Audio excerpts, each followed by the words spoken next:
Good evening.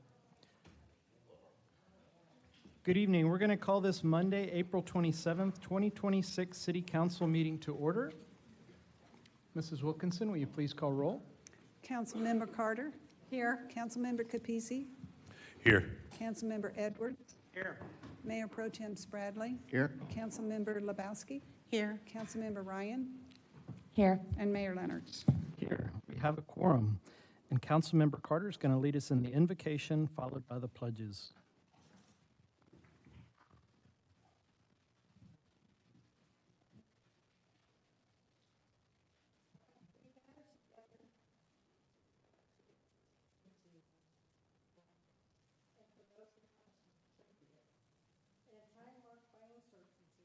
Including the recent attempt on the life of our president, we ask for calm hearts, steady minds, and a renewed commitment to unity over division.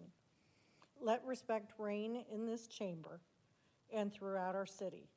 Let peace guide our words and decisions.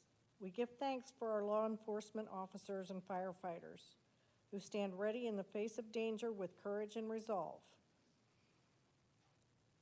Grant them strength and protection. May wisdom and grace guide us all. Amen. Amen. I pledge allegiance to the flag of the United States of America and to the republic for which it stands, one nation, under God, indivisible, with liberty and justice for all. Honor the Texas flag. I pledge allegiance to thee, Texas, one state, under God, one and indivisible.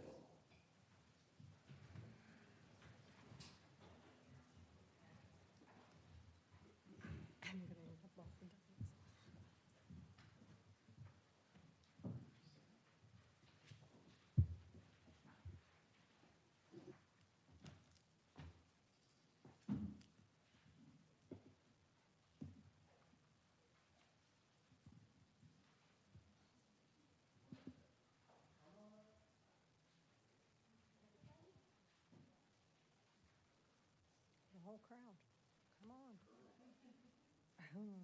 We get to start our meeting on a positive note.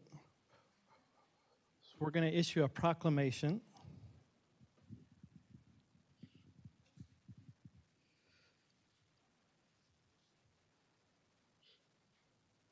Is that everybody? So whereas the Jean and Sue McLean Community Arts Program of New Braunfels, Inc. is celebrating its 11th anniversary in providing weekly, free, one-on-one professional instruction to special elementary school children in piano, guitar, violin, singing, and music. And whereas this program's mission is to promote creativity and confidence in these children through personal expression by learning to play musical instruments, group singing, and art lessons. And whereas by fostering cognitive, social, and emotional development, this program empowers students to discover their unique talents and express themselves with confidence.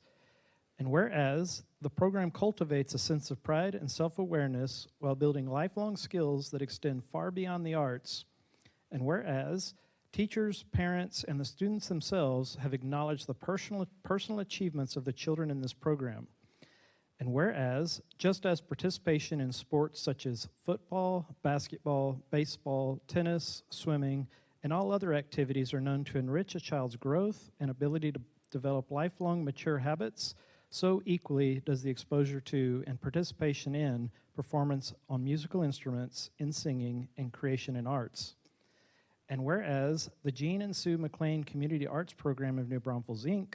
stands as a testament to the transformative power of the arts, helping young people overcome challenges, build resilience, and realize their full potential as human beings and citizens in our community. And whereas this organization will celebrate its anniversary by having its annual children's recital and art exhibition on Tuesday, May 5th at 5:30 p.m. in the Parish Hall of St. John's Episcopal Church at 312 South Ginther Avenue, New Braunfels, Texas. And whereas the public is cordially invited to attend the recital and art exhibition and to enjoy refreshments thereafter. Now, therefore, be it resolved that I, Neil Lennertz, Mayor of the City of New Braunfels, Texas, hereby proclaim May 5th, 2025 as Children's Music and Art Instruction Day.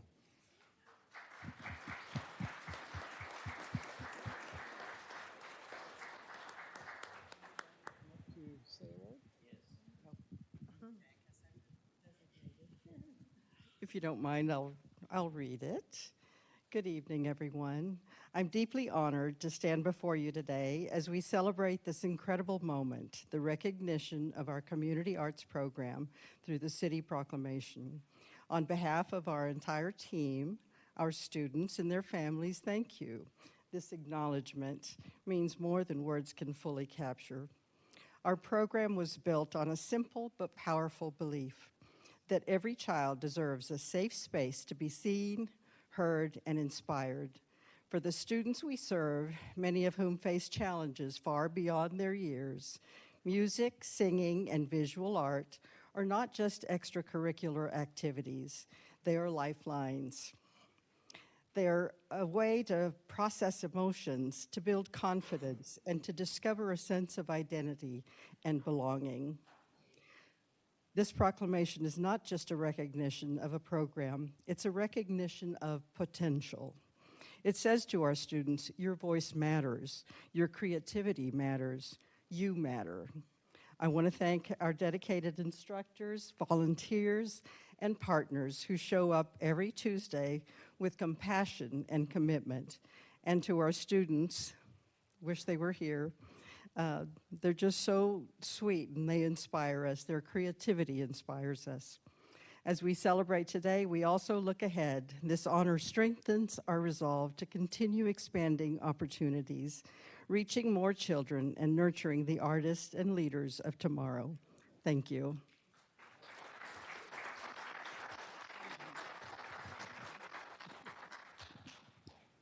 Why don't we get the rest of the council together and we'll take a group picture. We have some other people. Anybody else here with this group? If you're here with this group, come on up.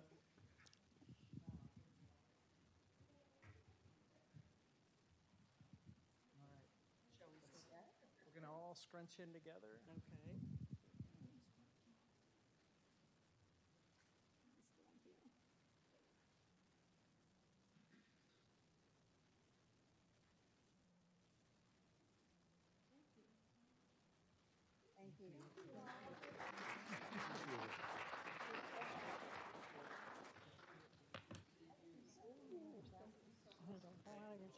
Thank you.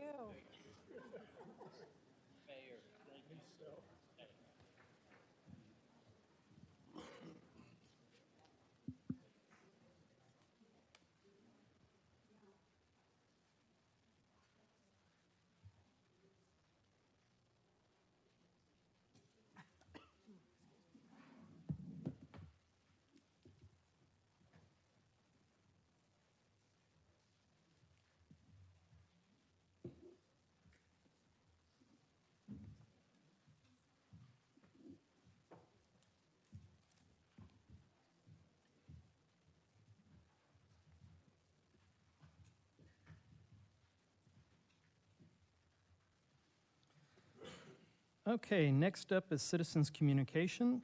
This is a time for citizens to address the city council on issues and items of concern that are not on this agenda. There will be no city council action at this time. If you'd like to address council, please step up to the podium, state your name, whether you're a resident, non-resident, or live in the ETJ.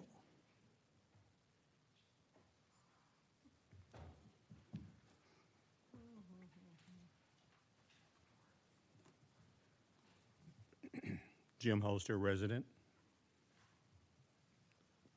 I wanted to follow up. There was a pretty good presentation I guess almost a month ago, on the housing project and the report on the Housing Authority, which is across the way here. But there were some questions I had after listening to the presentation. I even went back, listened to it. The assistant city manager and I had a conversation about it, so I did go back and listen to it.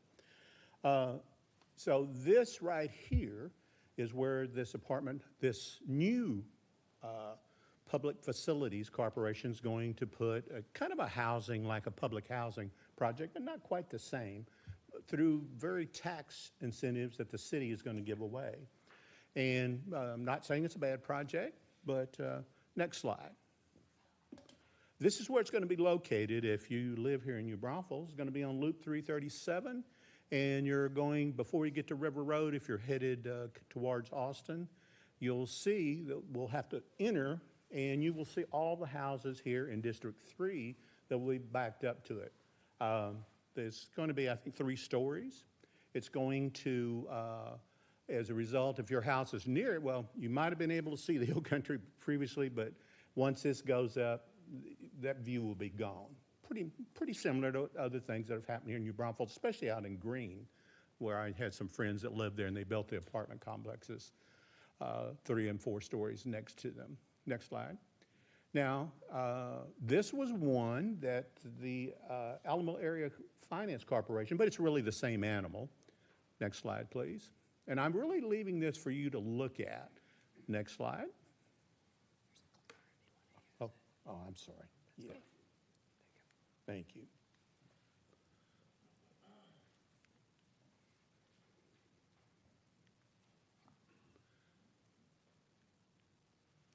Well, I guess I'm going to have trouble maneuvering this thing. There. It's going to deal with the missing middle here. And what we need to know is that this will help people who are struggling. Could be teachers. Next slide. Target demographic. I just want y'all to review this so you have an opportunity to look at it later on. Next slide. This is the 80%. I think even the new one that the city is negotiating right now, public benefit. Next slide, please. Next slide. Project overview.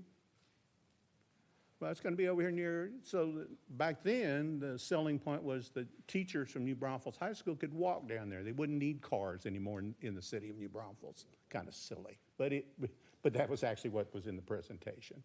So I want you to view it, look at it. It has a lot of detail that was not in the presentation that Mr. Alvarez did. Now, based on what Mr. Alvarez said, several questions came up. Mr. Lebowski asked a very good question because the question came up, well, who's going to serve the elderly? Because this is not going to serve the elderly. How do I know that? Because if you go across the building over there, it's 5 stories. And what do 5-story buildings normally have? Elevators. It has an elevator. So we know this will not serve the elderly because there's no provisions in it to serve the elderly because it's a 3-story building. And the developer told me that there's no requirement they put elevators. So forget the elderly there. Now, what accommodations will be made? Obviously none. Mr. Alvarez said Laurel Plaza is not for the elderly. Well, 7 years ago, when I looked at the data, it was. And that was management practice. He's changed his management practice not to focus on the elderly. Why would he do that? Because their income is based on 30% of the income. And if you're elderly, you don't have as much income as those people that are working. So he needs it to generate income. And I understand why he's doing it. Now, what I would suggest is that what's going to happen to Laurel Plaza? That wasn't covered in his presentation. Are we going to tear it down so that the elderly will have nothing? Again, and what provisions are y'all going to send to NBISD for their participation project? I sent them an open records request, and they said I have to talk to you guys, which is the same thing Mr. Alvarez said. So the secret, what is the secret there? The final thing I would suggest is that so that y'all stay in touch, if we're only going to do once a year, that we have a sleepover at the Housing Authority when there's a vacant room. That could be the mayor, a sleepover, and I'll even go with you. And we'll see how the facility functions, if it's going to remain as Laurel Plaza. Thank you very much. Think about that sleepover. Thank you.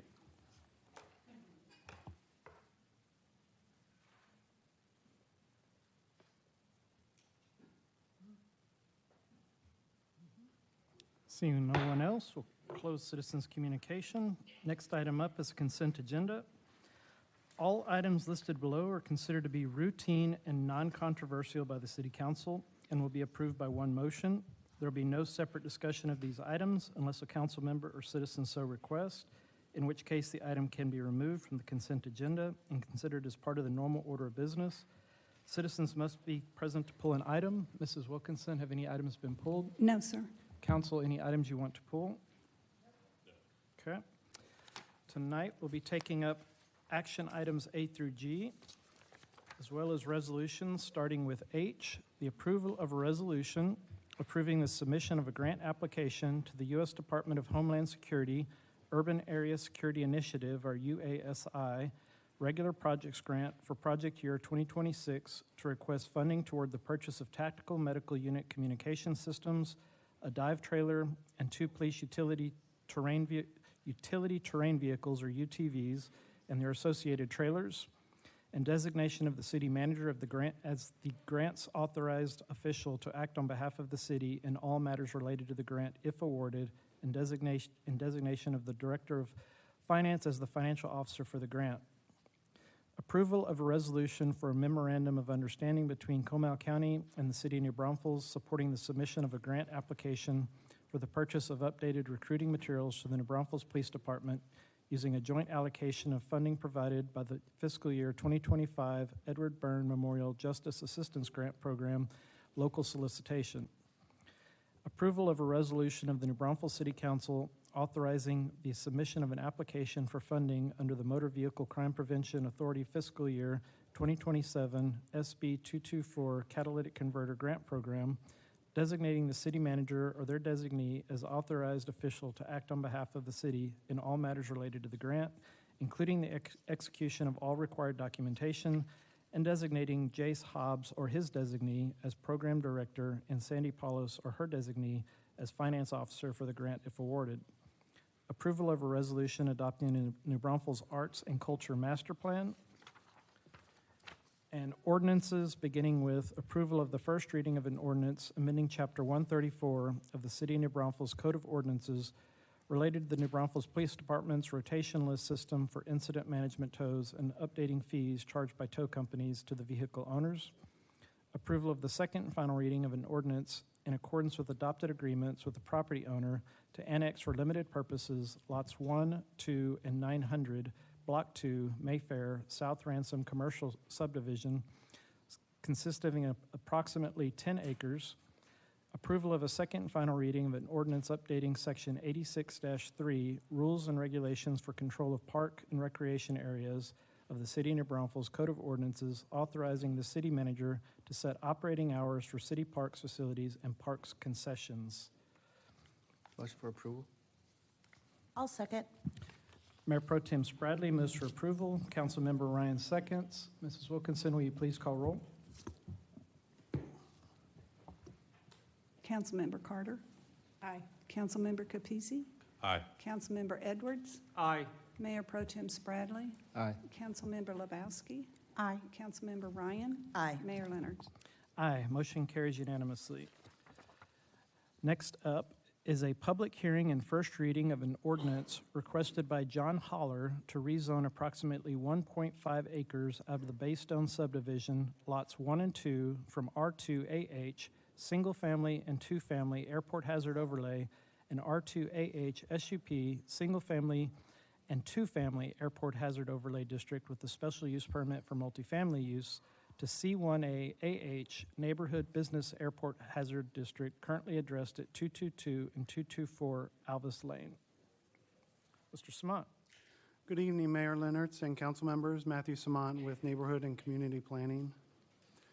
The property being requested for rezoning is approximately 1.5 acres in area with frontage along Alvis Lane, an existing minor arterial. The site is approximately 1/3 of a mile northeast of the intersection of Alvis Lane and State Highway 46 South. A duplex was constructed in 2022 at the rear of the property. The property consists of 2 tracts that are currently zoned R2, with the smaller vacant tract that has the most frontage along Alvis has an SUP that allows for the construction of a 4-plex. The applicant is requesting a rezoning to C1A, which is the Neighborhood Business District. The applicant is requesting the rezoning so that an assisted living facility may be developed on the property, which is intended to provide light, non-medical caregiving support in a quiet residential style environment. Staff recommends approval. C1A is appropriate at this location as it is intended to accommodate various low-impact neighborhood uses, which includes an assisted living facility. The request is consistent with Environs New Braunfels, the strategic plan, the land use fiscal analysis, and the airport master plan. Public hearing notices were sent to 28 owners of property within 200 feet of the request, and 6 responses have been received and are reflected on the response map. This concludes my presentation. I'm happy to answer any questions, and I believe the applicant is here to present their request. Mr. Samat, does it require a supermajority? It does not. Okay. No. All right. Any other questions for Mr. Samat? All right. Does the applicant have anything they'd like to add?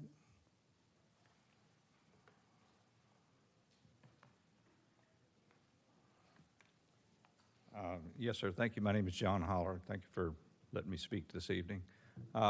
This facility is designed to be a low-key kind of an operation.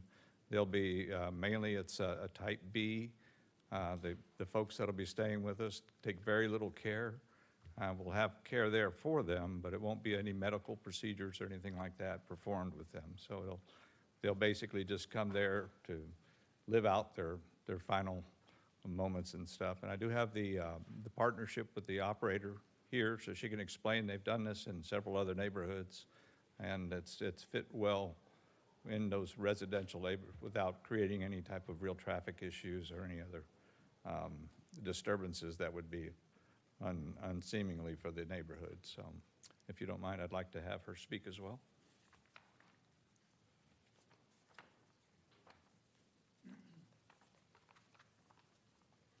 Hi, I'm Norma Ballou, and we currently own in San Antonio and Comal County assisted livings. They are all type B assisted livings. We're looking to expand to New Braunfels area. Like Mr. John explained, they're lower level of care. We're not going to, have a lot of ambulance coming in and out. A lot of the residents that we do assist currently come with some memory loss, and there's just to age in place. We plan on keeping each facility small, 16 bed max. We're looking to do 12 at this new duplex. We have been doing this for about 30 years. I work with my parents. My dad is a registered nurse, so we do live within 20 minutes maybe of the community. And yeah, we're just hoping to help the community and expand out towards New Braunfels. I think we are doing well and take care of lots of families, and we are happy to always help the community however we can. Thank you. You're welcome. Council, any questions for the applicant? I have a question. How many, as far as the ratio between your residents and caregivers, what does that look like? So currently, right now, we have 16 residents, and during the day, we have anywhere between 3 to 4 caregivers. At night, we have 2. It all depends. We kind of go based on the population. If a lot of residents walk, a lot, interact more, we bring in more caregivers. A lot of them are bed-bound or wheelchair-bound, things like that. We don't need as many people, right? Because the walkers, we just have to make sure they're safe, they're not at fall risk and things like that. So you need more personnel. But if pretty much we can keep a routine, we will bring in about 3 a day in a day. And who stays overnight? The caregivers? Caregivers. Yeah, we have 24/7 staffing. And those are rotating staff, or that's Yes, with them? rotating. Yes, Okay. Everybody will be rotating. We do not have live-in caregivers. And so they don't have a place to that's what you're saying. Caregivers are technically not using this as their home as well. No, not at all. No, we want them to go home, get some rest, and it gives more jobs to the community. Yeah, awesome. Thank you. Mm-hmm. Okay, well, thank you. We'll open this to public hearing. If anybody would like to speak to this item, please step up to the podium, state your name, whether you're a resident, non-resident, or live in the ETJ. Seeing none, we'll close public hearing. Any discussion? So I do have a question, because I've had some calls on this in regards to, it's in the middle of a neighborhood, and I see, that there is some opposition on this. Yes. about it, and what was that? I'm so sorry. That it's in the middle of a neighborhood. You're changing it from a neighborhood residential zoning into a commercial zoning, and they were very worried about that. So a lot of our residents do aging in place. At some point, most of them turn into hospice patients. So they are there to just age in place. They have their nursings come out. Like today, the 40-something residents that we help in total of all 3 communities, I would say about 95% of them have a DNR, a do not resuscitate, and they are on hospice services. So we don't even call the ambulance if they have a DNR. We call hospice, and a nurse shows up. So there's not a lot of traffic, especially being a smaller community. A lot of families live out of town, not in the area, so it won't bring a lot of traffic or ambulance or fire. We do currently, all our other 3 assisted livings are in neighborhoods. Well, like one is right off of 1863, the other one is 3009, and another one is in Timberwood area. We have some pictures, if we could bring the slides up past the presentation. We have pictures of our current facilities.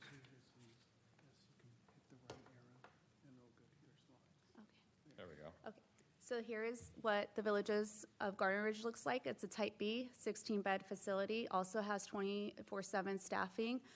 This is right off of 1863 on 5 acres. This is the layout that's proposed for this particular property. Whoops, sorry. Nope, that's not us. That's not us. Okay, sorry. Right there, that's it. So your residents don't get no visitors at all? Because Some that's- do. I mean, like I know today, I have family in nurse and assisted living and nursing homes, and I mean, we they visit do quite get a bit. visitors. I would say, I mean, it just depends. Like sometimes you'll get like right now we have somebody that has their husband visit every day, but Yeah. that's all that visits her. Or, some live out of town. It's not like we're going to have 50 cars at once. I would say on a busy day, and that's like usually Mondays, because you have the hospice nurses coming in. You have everybody starting their week. A parking lot might have like max 12 cars. I know when I go visit my family, the parking lot's full, and we're having to find somewhere else. So to I don't park. know how large the community you're going to is, but this is, It's here in New Braunfels. is it a 16-bed community? I'm sorry? Is it a 16-bed community, meaning the max residence is 16 people? I don't really think that would matter, though. Well, I just asked because, like, since we're smaller, there's not as many visitors all at once. And then, So is the concern the parking or the traffic? Because I think that both, and then we're changing it from residential to commercial. I have Something second to thoughts on that. consider is uses like this, senior hospice, there are halfway houses for senior care that you have sober houses that operate in residential. There are a number of factors in this grouping that comply or fit with residential, and this is probably an issue whether it should have been done as an SUP or a change of zoning. But I can see where it's beneficial and it's not contradictory to the surrounding area because of the type and service it is. And the other thing is you're trying to put these closer to residents that may be in aging and the type ability. So even though I think it's more a situation that maybe the neighbors don't understand is why they're having concern, because just the general zoning says, well, it could be all of these things, and yet there's a specific use designed to go in here currently. So that would be my only comment.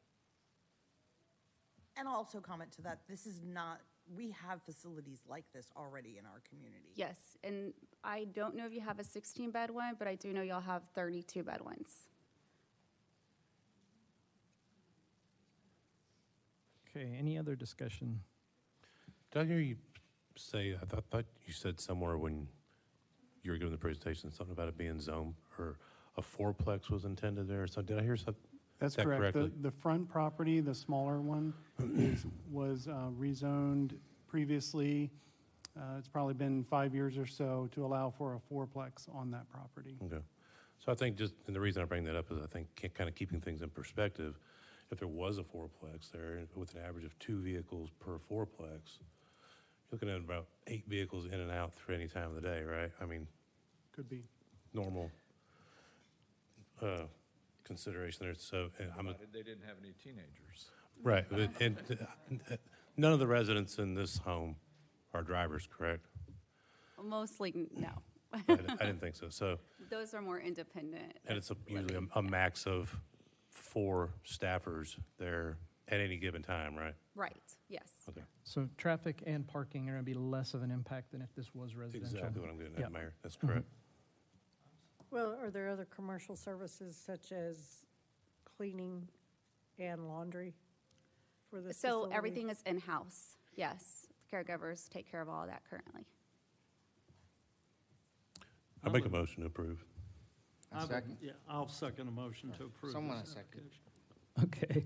application. Councilmember Capizzi made the motion to approve, and Mayor Pro Tem Spradley seconded. All in favor, raise your right hand. All opposed, raise your right hand. Motion carries 5-2. Okay. Next item is a public hearing and first reading of an ordinance requested by Killing, Griffin, and Fairmont PLLC on behalf of Farmers Mutual Fire, Leslie Lammers, and Tom Tomlinson, Melvin Nolte Jr., Chad L. Nolte, Sandra J. Nolte, Comal Properties LLC, and Q Dream LLC to rezone approximately 2.112 acres out of city blocks 2004, 2007, and 2014 from C2 General Business District, M1 Light Industrial District, and M1 SUP Light Industrial District with a special use permit for a short-term rental to MUB SUP High Intensity Mixed Use District with a special use permit currently addressed at 342, 352, and 353 East Bridge Street, 343 and 353 East Mill Street, 218, 232, 266, and 288 North Market Avenue, and 309 and 351 East San Antonio Street. And Mrs. Matney, I'm going to recuse myself from this item, and I will rejoin on the next item. Yes, sir, thank you. Mayor Pro Tem, the floor is yours. Thank you, Mayor. I'm glad you read all that instead of me. Mayor Pro Tem, City Council, good evening. Jordan Matney, Deputy City Manager. Tonight, you are considering some additional properties to what will eventually be the redevelopment of the Ditlinger Mill property located in our historic downtown. So I wanted to provide a little bit of history about this property. The property dates all the way back to 1880 and was originally known as the Ditlinger Mill. It was a large mill for the production of flour and seed. In the late 20th century, ADM purchased that property, so that's why sometimes you hear it called the Ditlinger Mill, sometimes we refer to it as the ADM Mill.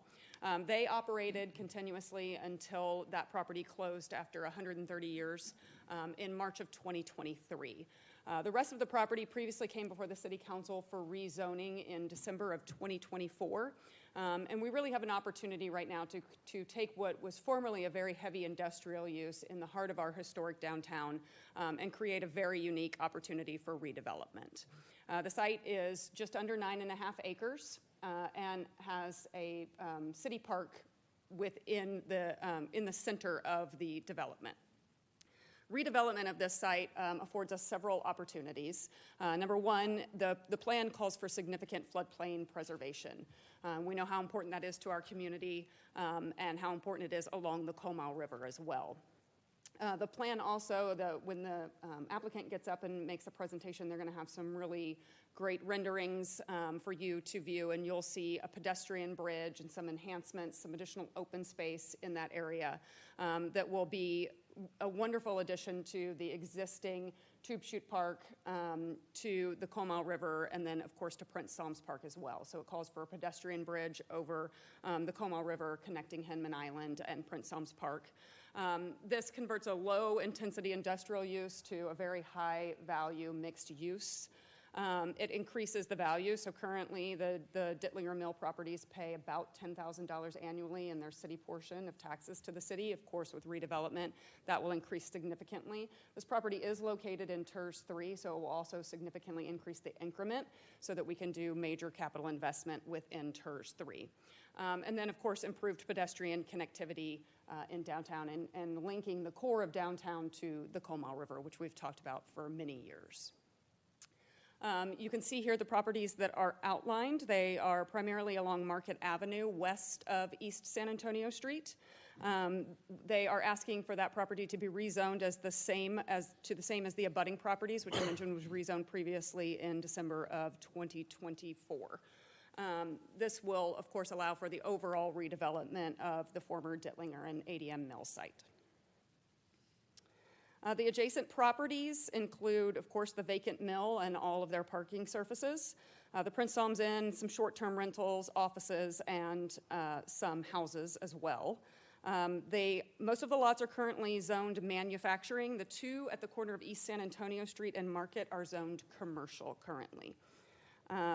This, of course, as I mentioned, was formerly a heavy industrial use and will be rezoned to MUB, mixed use, with a special use overlay to allow for hotel, residential, restaurants, retail, offices, and parking facilities.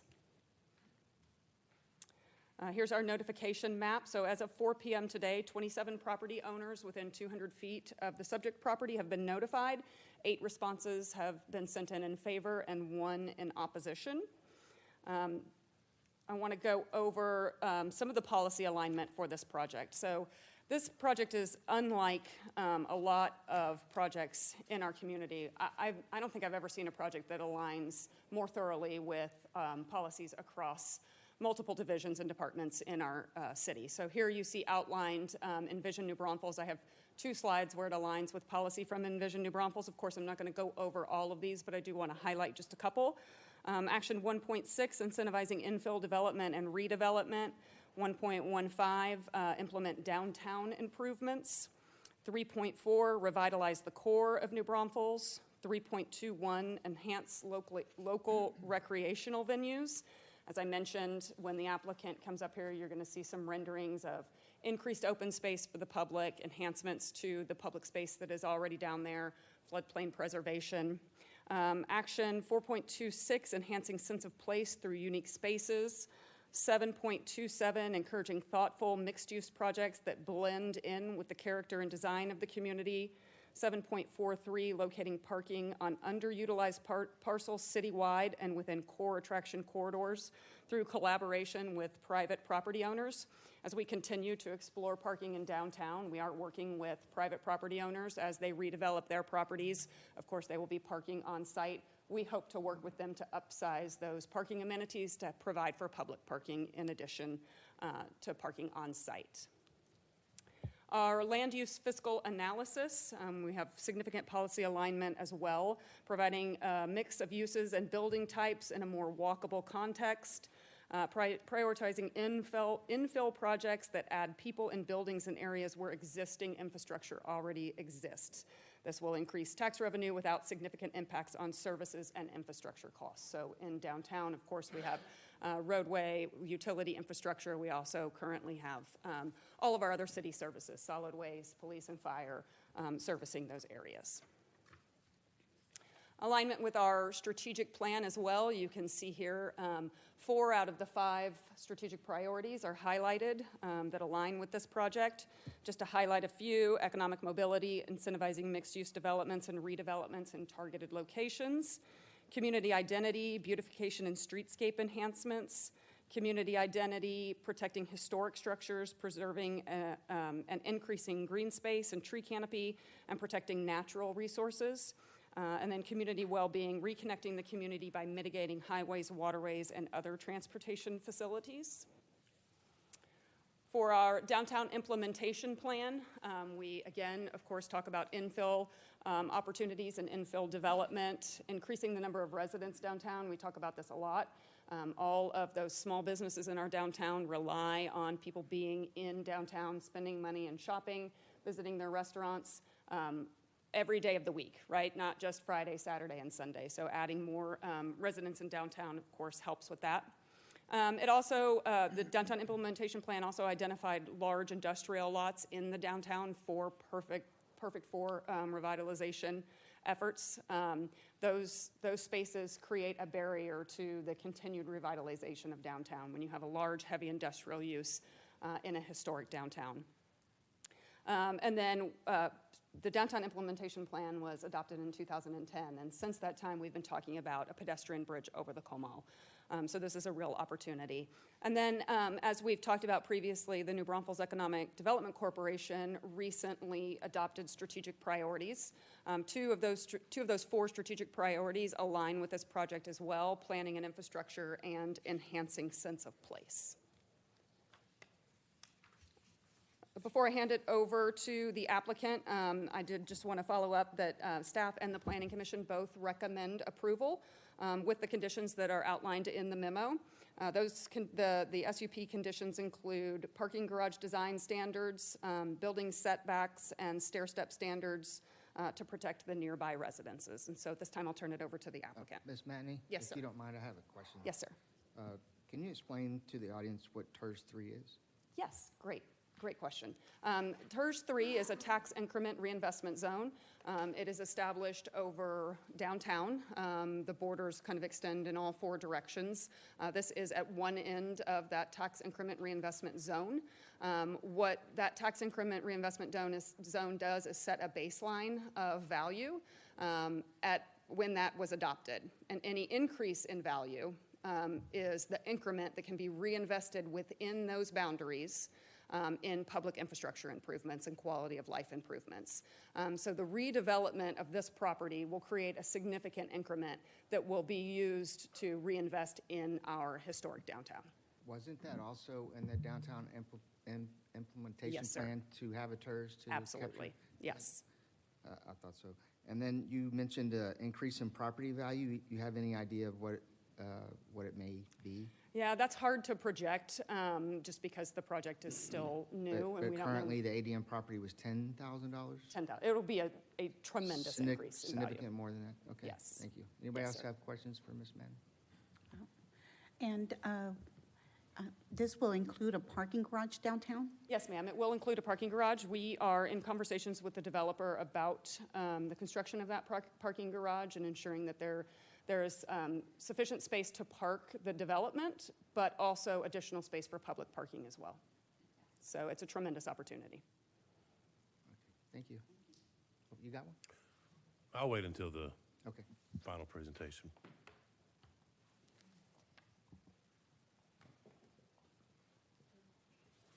Hi, good evening, Council. Ashley Fairmont with Killing Griffin and Fairmont. Nice to see you all, and thank you, Jordan. I'm here tonight on behalf of the developer of this project. Jordan did a great job summarizing, so I will add to it as best as I can.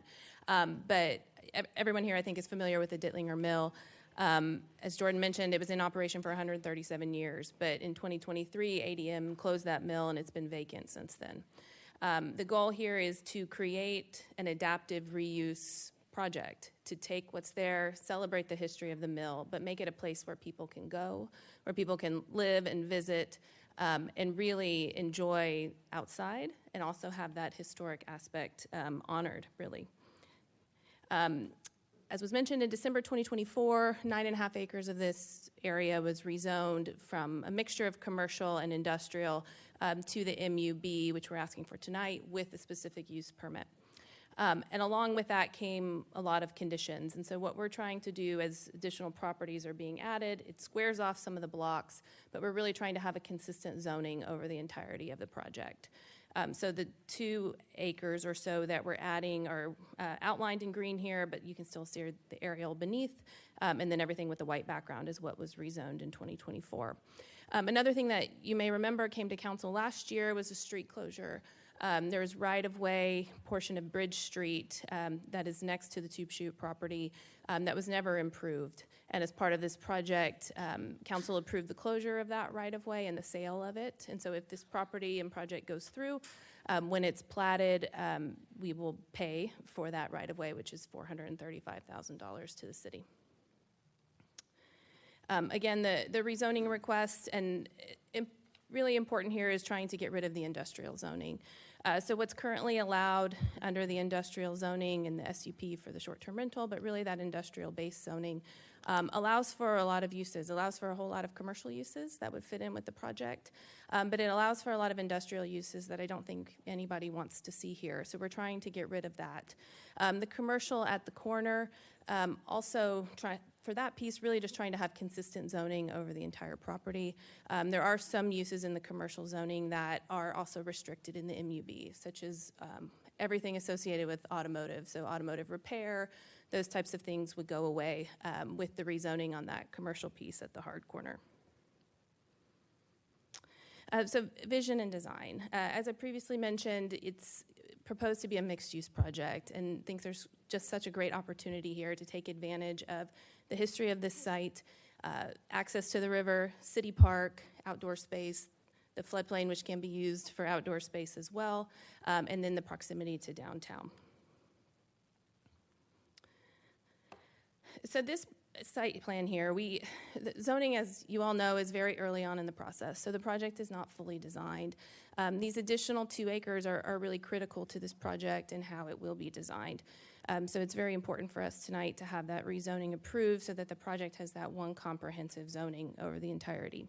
But what this does show is kind of what we envision as the buildable areas. So in the black would be new structures, not covering the entirety of those black areas, but just where you would maybe see new structures on the property. A few things to point out here is also the existing structures. So it's, again, important the history of this site. So the striped structures will remain. So you can see the mill property, which fronts on San Antonio Street, the silos, which would remain. There's a large tank that's there that was in the first picture I showed. And then there's also a warehouse building that would stay too. So we think that really adds to the character and creates, something that's very unique for this project. Another thing here is this, it's a little hard to see, but it says the mill spine. So that is kind of the heart of the project. So it runs down the center. It used to be Gilbert Street, but that was closed by ADM. So it's actually owned and part of this project. That's where the old train tracks run, so that will also be incorporated into the project.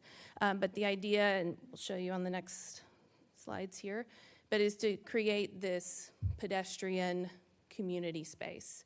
So a place where people can go eat, they can shop, meet your friends, meet your family, or live here. All of these things are very important, but again, creates this kind of sense of community, which is the goal. Just some other outdoor spaces which are really critical to the project, we believe. This is what we call Silo Square. So if you look here, this is next to the silos. You can kind of see it towards the bottom of the property. But again, outdoor space for outdoor movies, farmers markets, those types of things. Just to give you a few more visuals. This would be next to the hotel. I'll go over the uses in just a second, but there is a hotel proposed along with the project. So you can see the tank here, and then the hotel would be in the background. And again, some more outdoor space. So this here is kind of the proposed use concept plan. What you see in red is commercial and retail. And one thing to highlight, I know there's a question about it, and it's really critical to the project, and we think all of downtown, we know it's a concern, is parking. So number 7 on here would be where a parking garage would go. There's a new city light proposed at Market and San Antonio Street, so this parking garage would be as close to that light as possible. And the idea here, and one of the SUP conditions, that it's not just a garage, so it needs to be lined with commercial space. So you're not going to see a garage at the ground level, you would see a store or a restaurant, or something that is more engaging to a pedestrian or somebody traveling to this property. And again, also, the economic benefit of this project, I think you all are aware, but the idea of sales tax in addition to the ad valorem, that's pretty important here. So that parking garage, the idea right now, again, still under design, but is that it is oversized to accommodate not only this project, but also the parking needs, and some of them as best as possible, that are currently existing. 500 plus spaces is what we're currently looking at. Other uses on here, again, the red is retail, restaurant, and then blue, which you can sort of see around some of the red, would be office.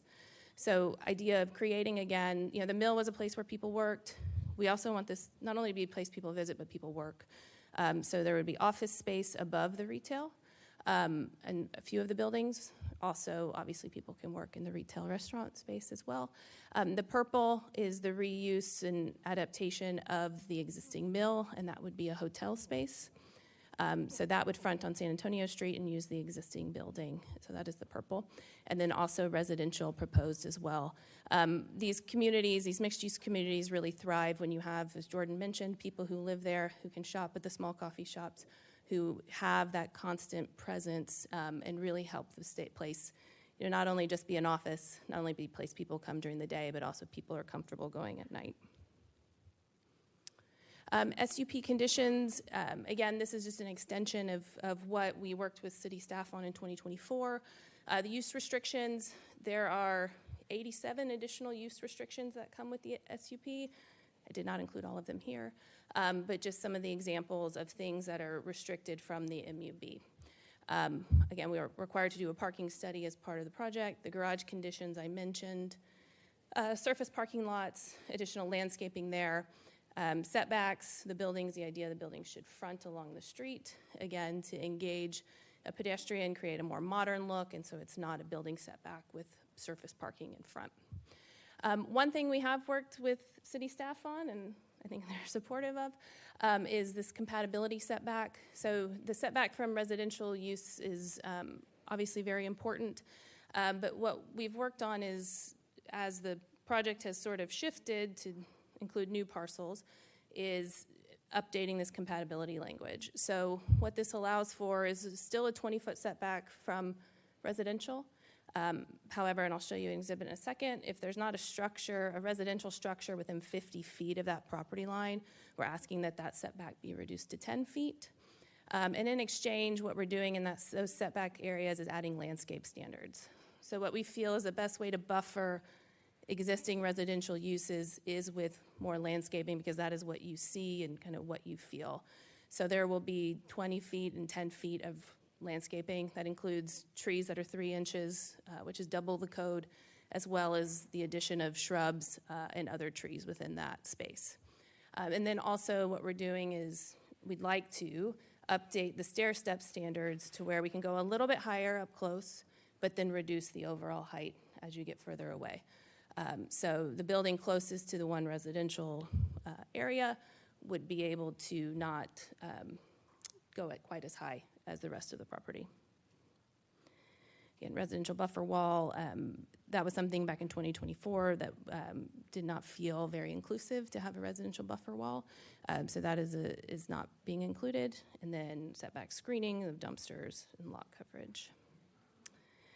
So again, this is the only property that compatibility setback standard would apply to. And so in the green, you can see the 20-foot setback, and then in the teal, or so turquoise, is where we're requesting the 10-foot setback, and you can see there's no residential structure.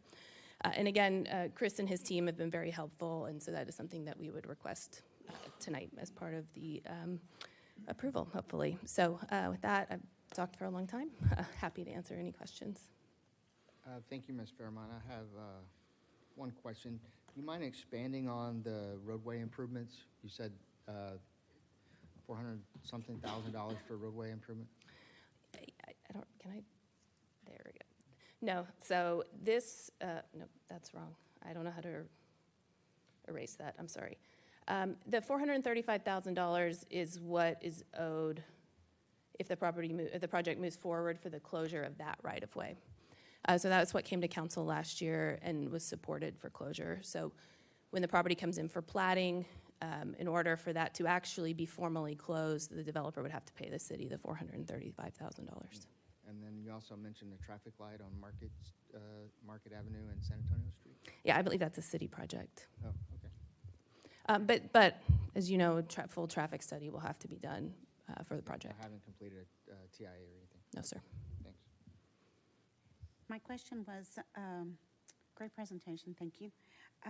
The people have asked about the lighting. I know y'all mentioned that y'all were gonna have it more low-key. Can you go over that?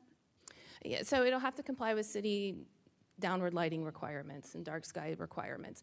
There's nothing additional in the SUP on the downward lighting, but it's pretty important to the project in that you need the security at night, but there will be people living here. So we know there's neighbors next door, but also people living in the project. So we don't want to be not too dark, but not too light also. That's important. Any other questions from council? I have a couple.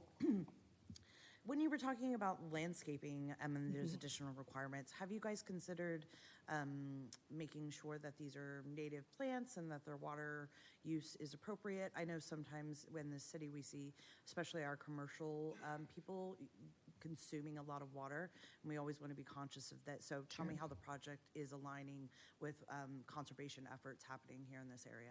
That's a great question. We haven't done the landscape plans yet. So, I mean, that's good in that we can take the feedback, but it is important, and I know that for this developer in particular, it's pretty important. So, yes, we can incorporate that in. I know water usage is a big concern. And also water runoff here is important too. So, you know, being next to the river, it's a heightened, you know, scrutiny, I would say, in terms of what's planted here and what happens on the site. Again, another reason why we think this is better than industrial, but also I don't have landscape plans today, but we just have the specific requirements that are addition in the SUP, but happy to take all of that feedback. And tell me also, as of now, right, this is our size. Do you anticipate this coming back to our table if you were to acquire additional properties, or are we done at this point? There could be additional properties. I don't think it would be anything south of, I say south on this exhibit, below or west of Market. But there could be some additional properties on the other side. And obviously, we would be coming back to discuss At that. your discretion, yes. Yes, wonderful. Thank you so much. I don't really have any questions. I just got a couple of comments. I am glad to see that this, I guess I'm gonna call it kind of conceptual plan as it is at this point right now, hits on so many different components like the pedestrian bridge, which is something that I think that's been desired by a lot of people in this community for a long time around the canal. A city park, which is something that's a lot of the people here in the city desire to see as well. And then, of course, some accommodations made for parking too. So I think you said somewhere around 500 spaces thereabouts, Yes, sir. something like that. And then I just wanted to, can we touch on just one more time too? So it's currently zoned C2, is that correct? It's a mixture of, let me go back. So the purple here outlined in the blue or so, that's industrial. And then there's C2 at the corner of Market in San Antonio. Okay. And so I wanted to point that out just for the benefit of those listening, whether online or here in the audience as well too, that if action was not taken to move this forward to the M1, could you give us maybe some examples, Ms. Matney, of some things that would be acceptable under the current zoning right now that could go in tomorrow if somebody so chose? Sure. So in our industrial zoning, you can have any form of manufacturing. A lot of auto uses, so body shop, tire shop, auto paint, storage, mini storage, outdoor storage of boats or recreational vehicles. Christopher, do you have any you want to add to that? Sure. Electroplating is another industrial use. Repair shops, small and large types of repair shops. Moving and transfer storage, both the equipment as well as what you're actually moving. Lumber yards, so a lot of those kind of industrial, not the heavy industrial, Right. the noxious fumes, but industrial uses. I appreciate this. I mean, I think we all kind of get the picture there. Then things that we would, I think, as a community would be far less desirable than anything else along that zoning area right there. So I think this is a great opportunity for this city. I'm really pleased with the work that was put into it. I like what I see so far. And I think it's also worth noting as well, again, too, that the current property tax revenue for this, I think it's for this entire 9-acre area right now, thereabouts, or is bringing in roughly $10K a year, which is what, the price of a family for 3 or 4 to go to Disney, maybe. So it's not much money. So I think the potential for this to really benefit the city in a lot of ways, from the bridge to the park, to the parking garage, to the increased revenue to the city, I think is pretty significant. So, yeah. And Councilman, just on that, I mean, there will be, I don't know, have an exact number, but hundreds of millions of dollars invested into this project. Absolutely. So the property values will significantly increase, but there's also sales right, and that's tax what I'm getting at. Yeah, and so hotel occupancy currently, tax. that's what I'm saying. So Yeah. compared to what it currently is now, it'd be significant, and all that goes back into our general fund. Yeah, and it's people-centric and not industrial-centric. Exactly. Industrial Yes. runoff can go into the river, and Exactly. people can go to this place and enjoy themselves. And I do just want to really quickly, 85% of the property, of the increment for property taxes stays in the TERS. Yes. Yeah. Okay. And the Thank TERS, I mean, we've used them effectively for infrastructure and enhancement, roadways and detention, and a number of things of that nature. So this is a large economic driver into that. So it's an excellent project, Matt. A couple of things that in your design that to consider would be an Uber or Rio drop-off, so that we don't interrupt traffic with constant drop-off. And the more that Rio's being used, it's more significance that's going to come out of that. The other is enhanced crosswalks with the amount of traffic generated by the parks and so on, to make sure that they're well illuminated or they're well marked in all the different directions to go, in order to provide for some safety features in there, would be excellent, besides the dark sky kind of things that we were talking about. And then water catchment can be discussed in a number of designs.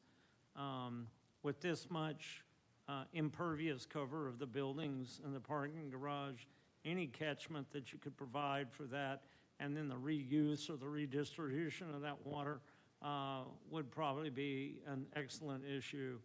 And any pollutants and things that we worry about coming from the project to the river could be mitigated in that standpoint. Thank you. Anything else from council? No. Okay, thank you, Ms. Fairmont. Thank you. Okay, we're going to open up for a public hearing for comments of property owners living within 200 feet within the notification area to speak. Those who are in favor, please come up now. And that'd be no one, okay? Anyone outside the 200 feet that would like to speak in favor?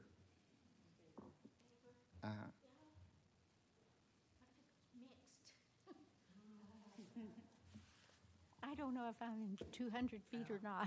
Please state your name, please. Yeah. your I'm name Dr. and- Mary Sagert. I live at 257 East Bridge, which is one house away from what you're talking about doing, which means you're essentially turning what used to be a neighborhood dead ending in the river. So it was very quiet. Now it's going to be very busy, and I am in favor of that. I think that can be wonderful. But I also don't want to lose the history of some of those places. On Mill and Market Street, there are 4 houses that were housing for the mill. They're just alike, and you can see by the one that's been fixed up that they're really cute. I think they'd be great stores. But if we're turning this into more industrial, we're losing that. And then on the other corner is a Sears house, which is I don't know if you know the history of Sears houses, but they were built in like 1916, say, and Sears would just order a whole house and comes in by railroad, and the railroad was right there. So Paul Leatherwood's house, it sounds like it's going to be gone. All that history that's right there would be gone unless you can say, just keep the history that's on Market Street and then develop behind it. I would rather see. But I think that the idea of the development is wonderful. So that's not just all pro, that's both. Okay, thank you. Anybody else would like to speak in favor? Okay, no one's going to speak in favor. Anyone would like to speak not in favor of this, please come forward.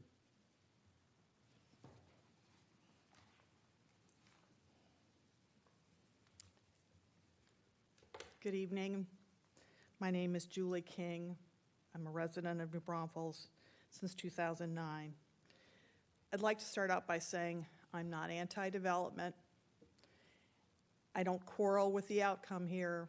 I quarrel with the process. And I'll explain if you will allow me a few minutes to explain. By a little way of personal background, I have spent my entire career in commercial real estate. I've been a banker for major Sunnier banks, and let me point out, I don't have any conflicts in New Braunfels. And prior to this coming to the attention of City Council, I attended the Planning Commission meeting, which is the second one on March 3rd, when this particular item was brought up for the 2 acres. And I have 2 observations about that Planning Commission meeting that I'd like to share with you. First, prior to the meeting's agenda, I pointed out that one of the Planning Commission commissioners is actually a named partner of this development. And I felt that he had a most direct conflict with what was going to be discussed and suggested that he be recused from the discussion, and he was.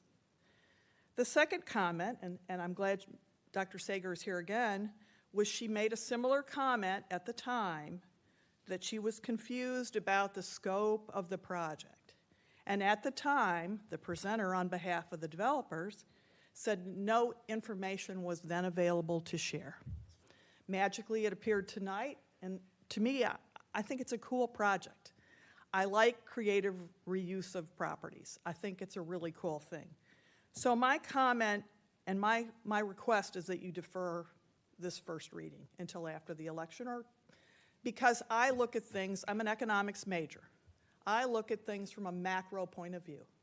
This is not the only major project, and it is cool, that's in the queue.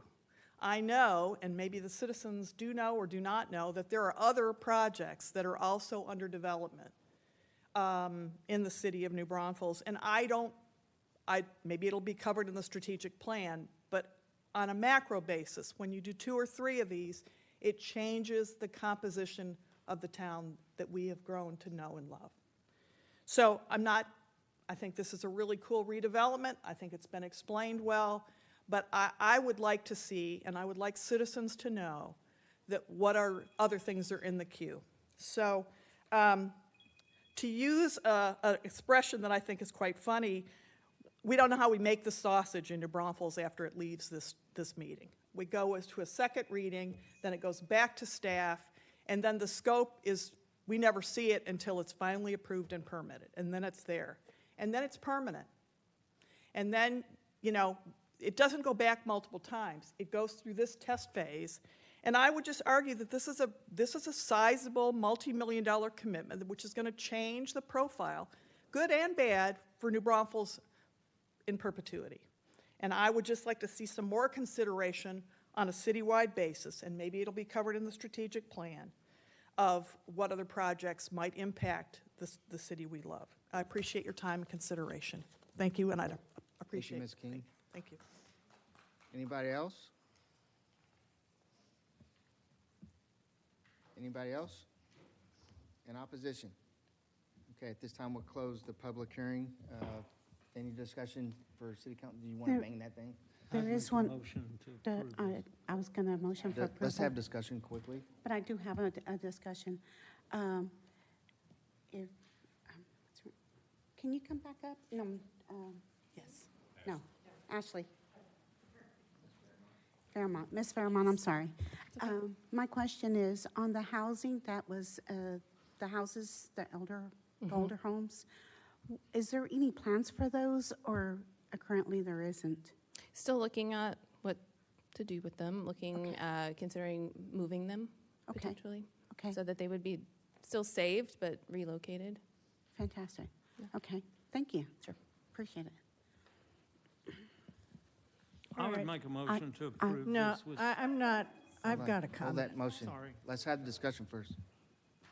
I want somebody to address a named partner being allowed to participate in any how can a named partner know not to recuse? Who can address That it? individual did recuse. Before or after they were asked? I would have to go back and watch the video, but he left the room and was not part of the discussion. But he was in the room for the opening. I mean, we have to do better. No, he wasn't. He recused himself before. What happened? You seem to be the only one in the room that knows what happened. Sure. Because I want to know. I was in the room when it happened. You heard that expression? And yes, the minute I pointed it out, he did leave the room for the discussion.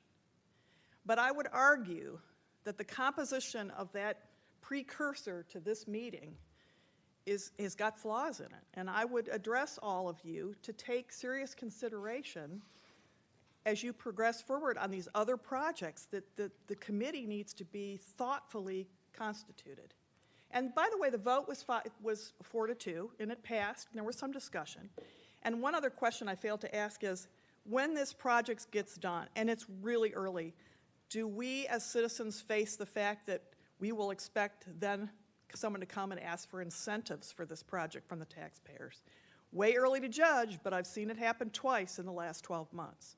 So those are my concerns. I'd like to see this addressed in a macro concept. And I really would address to you, City Council people, you need to rethink the Planning Commission. All right, I mean, thank you, it's Ms. just, King. thank you. So, Mayor Pro Tem Spradley, just yes. as a clarification, the Planning Commission recommendation was approved 6-2 with 1 abstention. thank you. Okay. Thank you. And This was brought to us a while back for its first presentation, 6 months ago?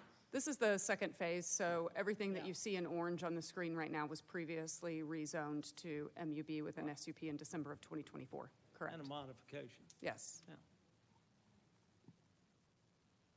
And this is also a SUP, so it will not change going forward. Is that correct? They have to comply with the special use permit, so they can't change on the fly. Any other discussion? No, but I do motion for approval. Oh, we already have one motion for approval. And then I second it. Okay, we have a motion for approval and a With- second. With stipulations that were provided. Stipulations. What are the stipulations? Second. There were conditions outlined in the memo, so if you would like those conditions to apply, you can make a motion to approve with staff Yeah. recommendations. You want to state your motion? So the motion is to approve with staff recommendations that's in the memo, and we have a second by Mary Ann Lebowski. Anybody else? Roll call, please. It can be a show of hands, but I can do roll call if you'd like. We can do show of hands. Those in favor, please raise your right hand. And those in opposition? Okay, we have one in opposition. Motion passes. And here he comes.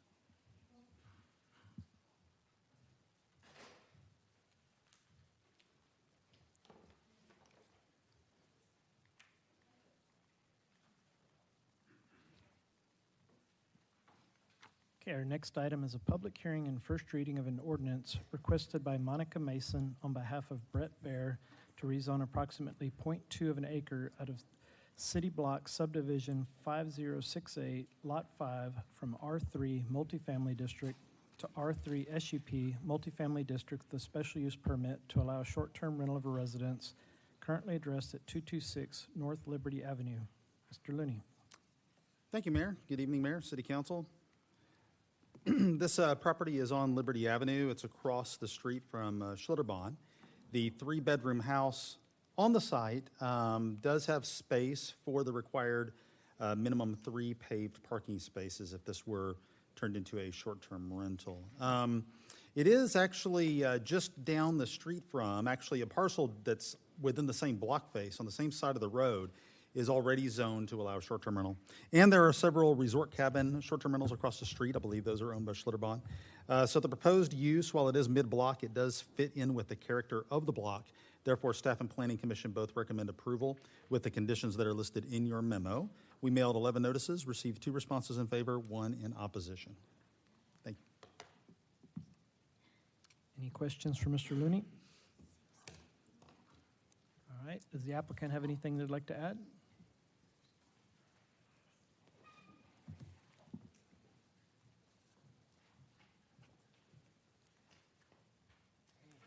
I'm Monica Mason.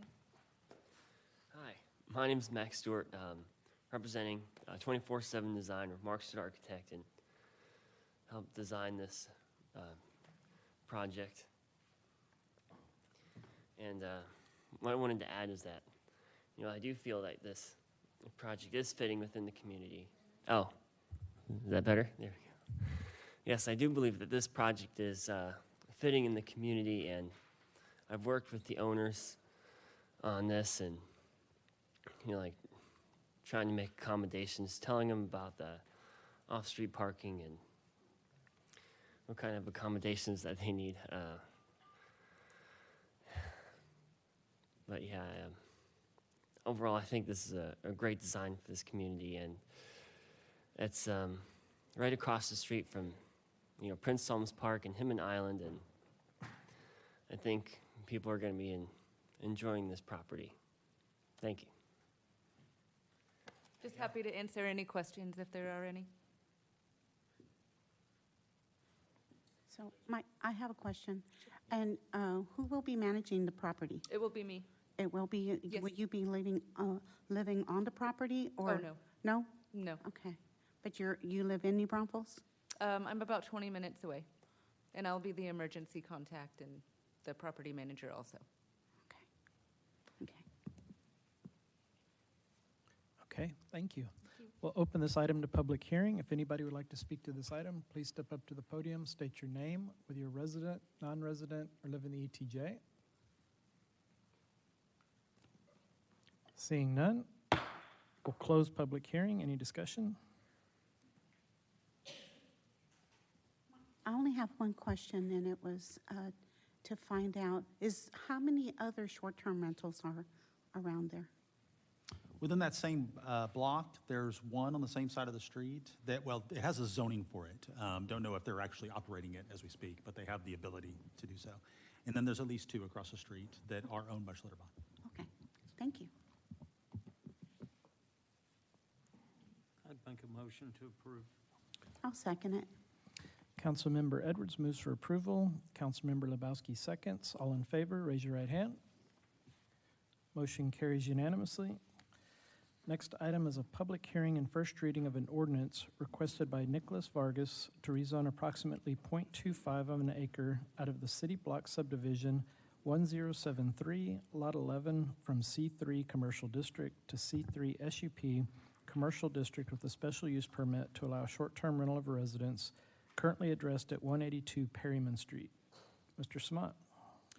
Thank you, Mayor Lennox. Matthew Samant again with Neighborhood and Community Planning. This residence was constructed in the 1950s and is about 1,600 square feet in area with 3 bedrooms and 2.5 bathrooms. As a short-term rental, this dwelling would have a maximum occupancy of 8 with a minimum of 3 paved parking spaces. The property is located on the northwest side of Perryman Street near its intersection with South Castell Avenue and close to the I-35 access road. It's currently surrounded by C3 and M1 zoning and abutting residential use and businesses across Perryman. This request is consistent with actions from Envision New Braunfels and the strategic plan as noted in the staff report. Staff recommends approval. 18 notices were mailed to nearby property owners and the responses received do not trigger a supermajority vote, so a straight majority vote would be required. That's all of my presentation. I can answer any questions that you may have. Any questions for Mr. Smott? All right, thank you. Is there anything the applicant would like to add?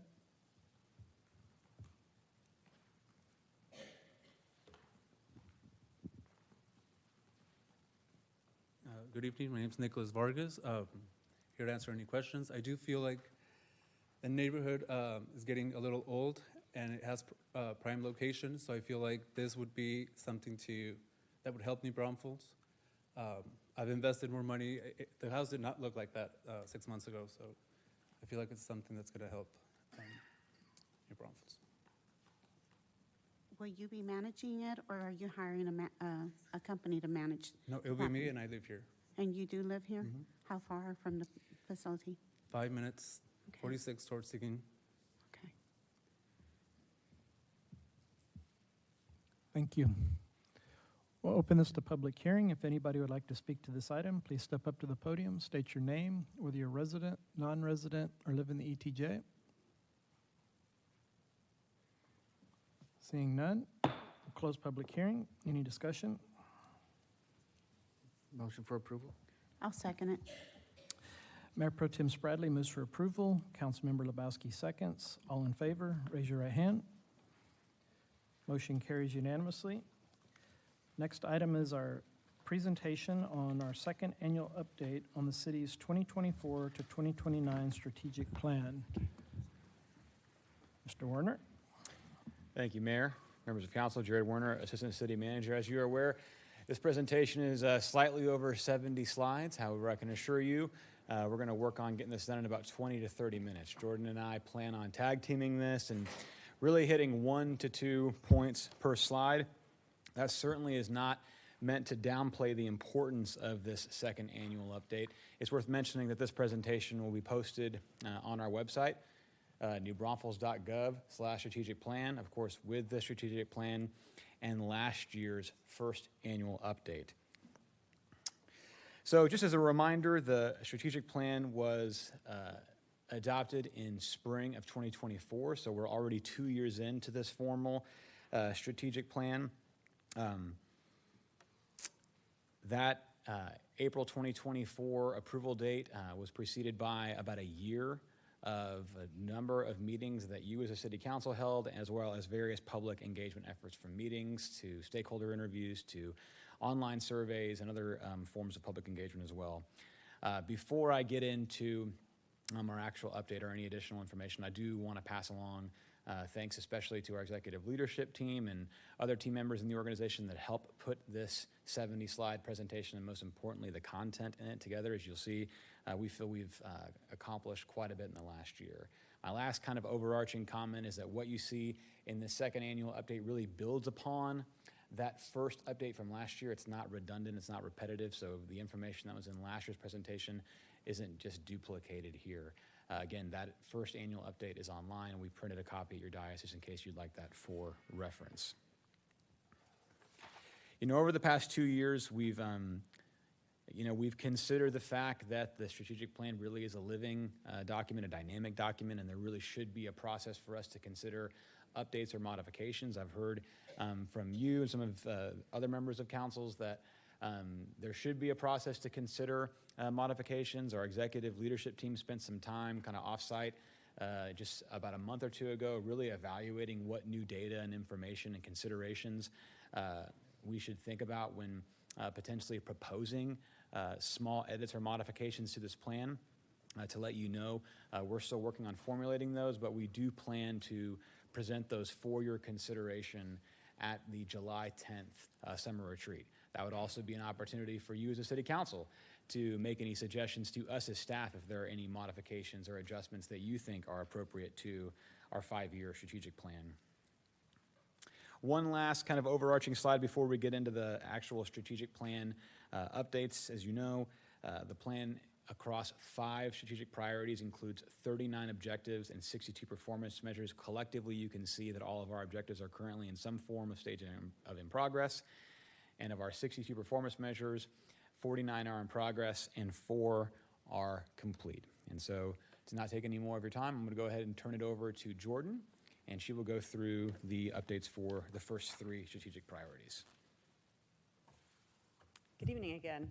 As we worked through the public process with the strategic plan, very clear priorities came out from the public. So we continued to hear the same themes through all of that public feedback. And so that's how we came to our 5 strategic priorities. The first strategic priority is economic mobility. Within economic mobility, we have 21 objectives. As Jared previously mentioned, all of those are in some form of progress. So 17 are currently in progress, 4 are pending. Some of these will never be moved to a status of completion. Some of these will just continue to be objectives that we move forward continuously. So a couple of things that I want to highlight for economic mobility. One of our objectives is incentivizing mixed-use developments and redevelopments in targeted locations. As we're working on the update to the comprehensive plan, we are identifying targeted redevelopment opportunities, and then we're also working on incentives that will go along with those redevelopment opportunities so long as certain metrics are met by those redevelopments. So sort of by right incentives to help move those important redevelopment projects forward. Ongoing emphasis on our catalytic mixed-use projects. You can see some of those highlighted.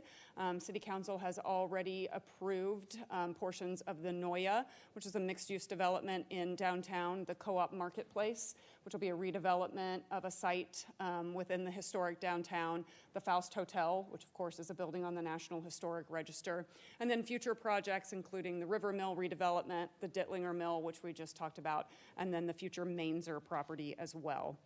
I also wanted to highlight on here that our Economic Development Corporation and the City Council recently approved funding for our first ever Streets and Utility Design Standards Master Plan. We're working closely with NBU on that and focusing on our downtown corridor to look at streetscape, to look at conversion of overhead utilities to underground. So it's an important project for us.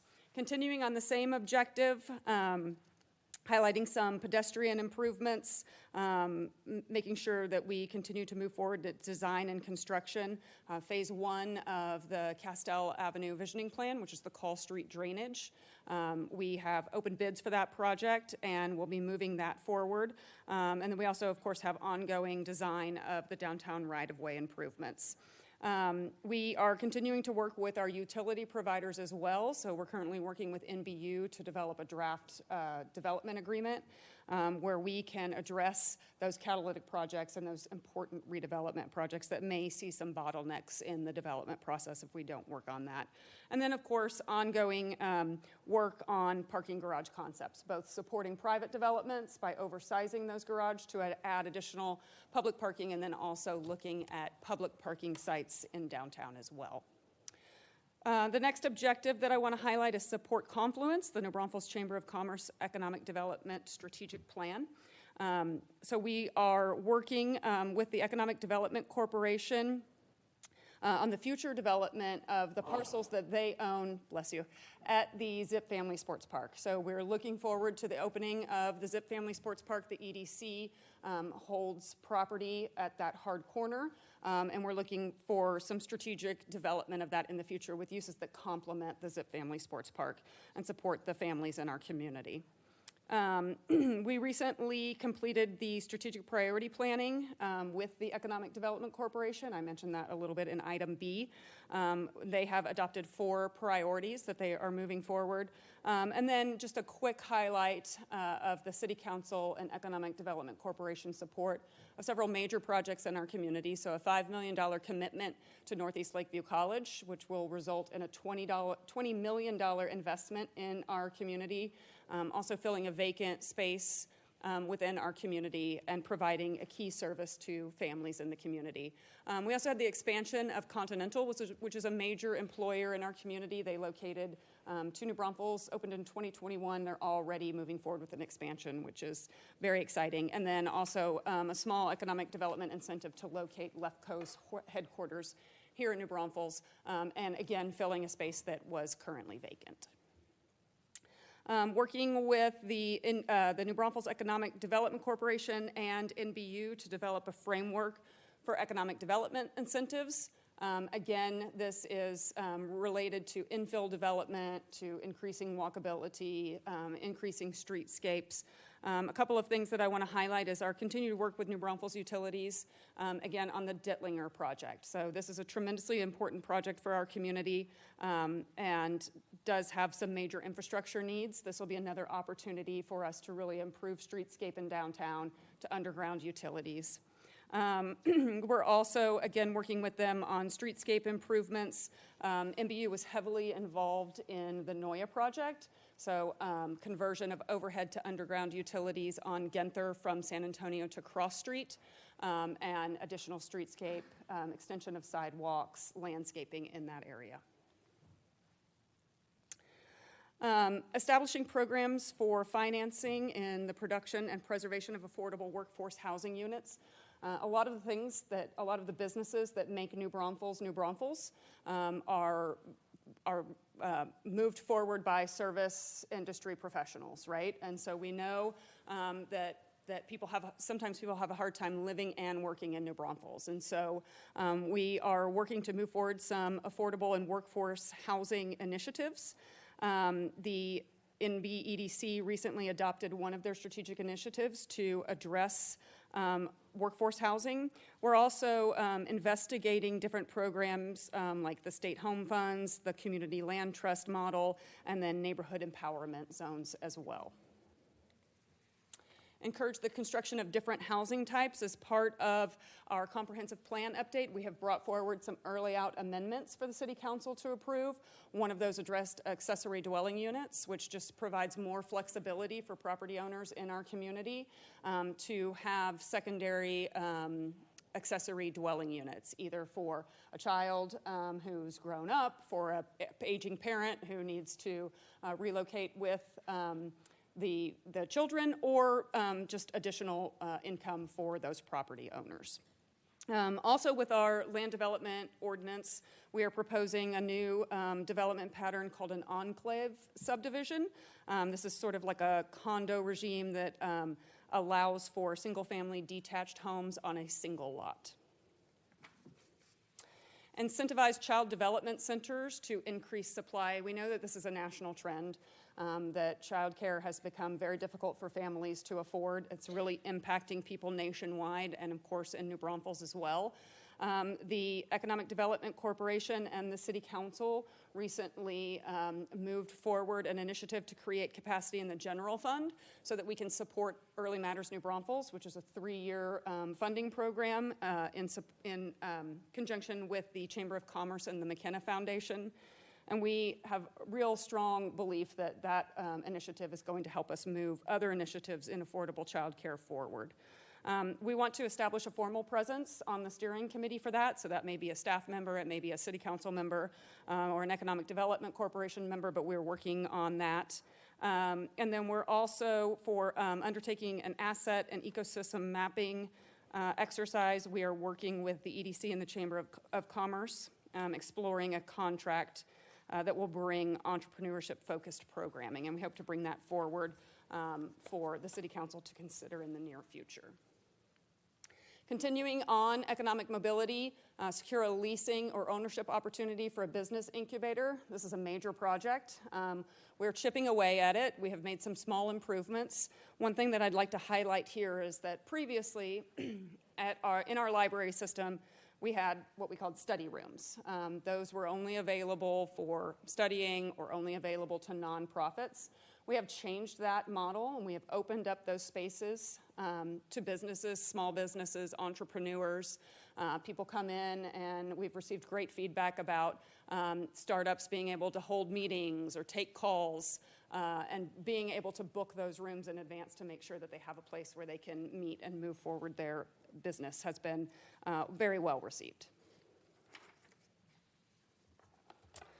Establish funding sources dedicated to the creation of additional workforce housing units. As I mentioned, the NBEDC recently adopted workforce housing as one of their strategic priorities. So we continue to work with them to secure annual funding commitment. We do expect to continue the conversation with them and potentially bring an item to the City Council at your summer retreat for continued discussion. Moving on to outputs, increase the number of new affordable housing units produced each fiscal year. So the Park at Dogwood project is still moving forward. We are in conversations with them about impact fee waivers and other incentives from MBU or the Economic Development Corporation or the city. And we are also working internally with NBU to finalize firm guidance on LUE calculations for family and affordable housing. Those calculations can be really kind of the breaking point of what allows for an affordable housing initiative to move forward.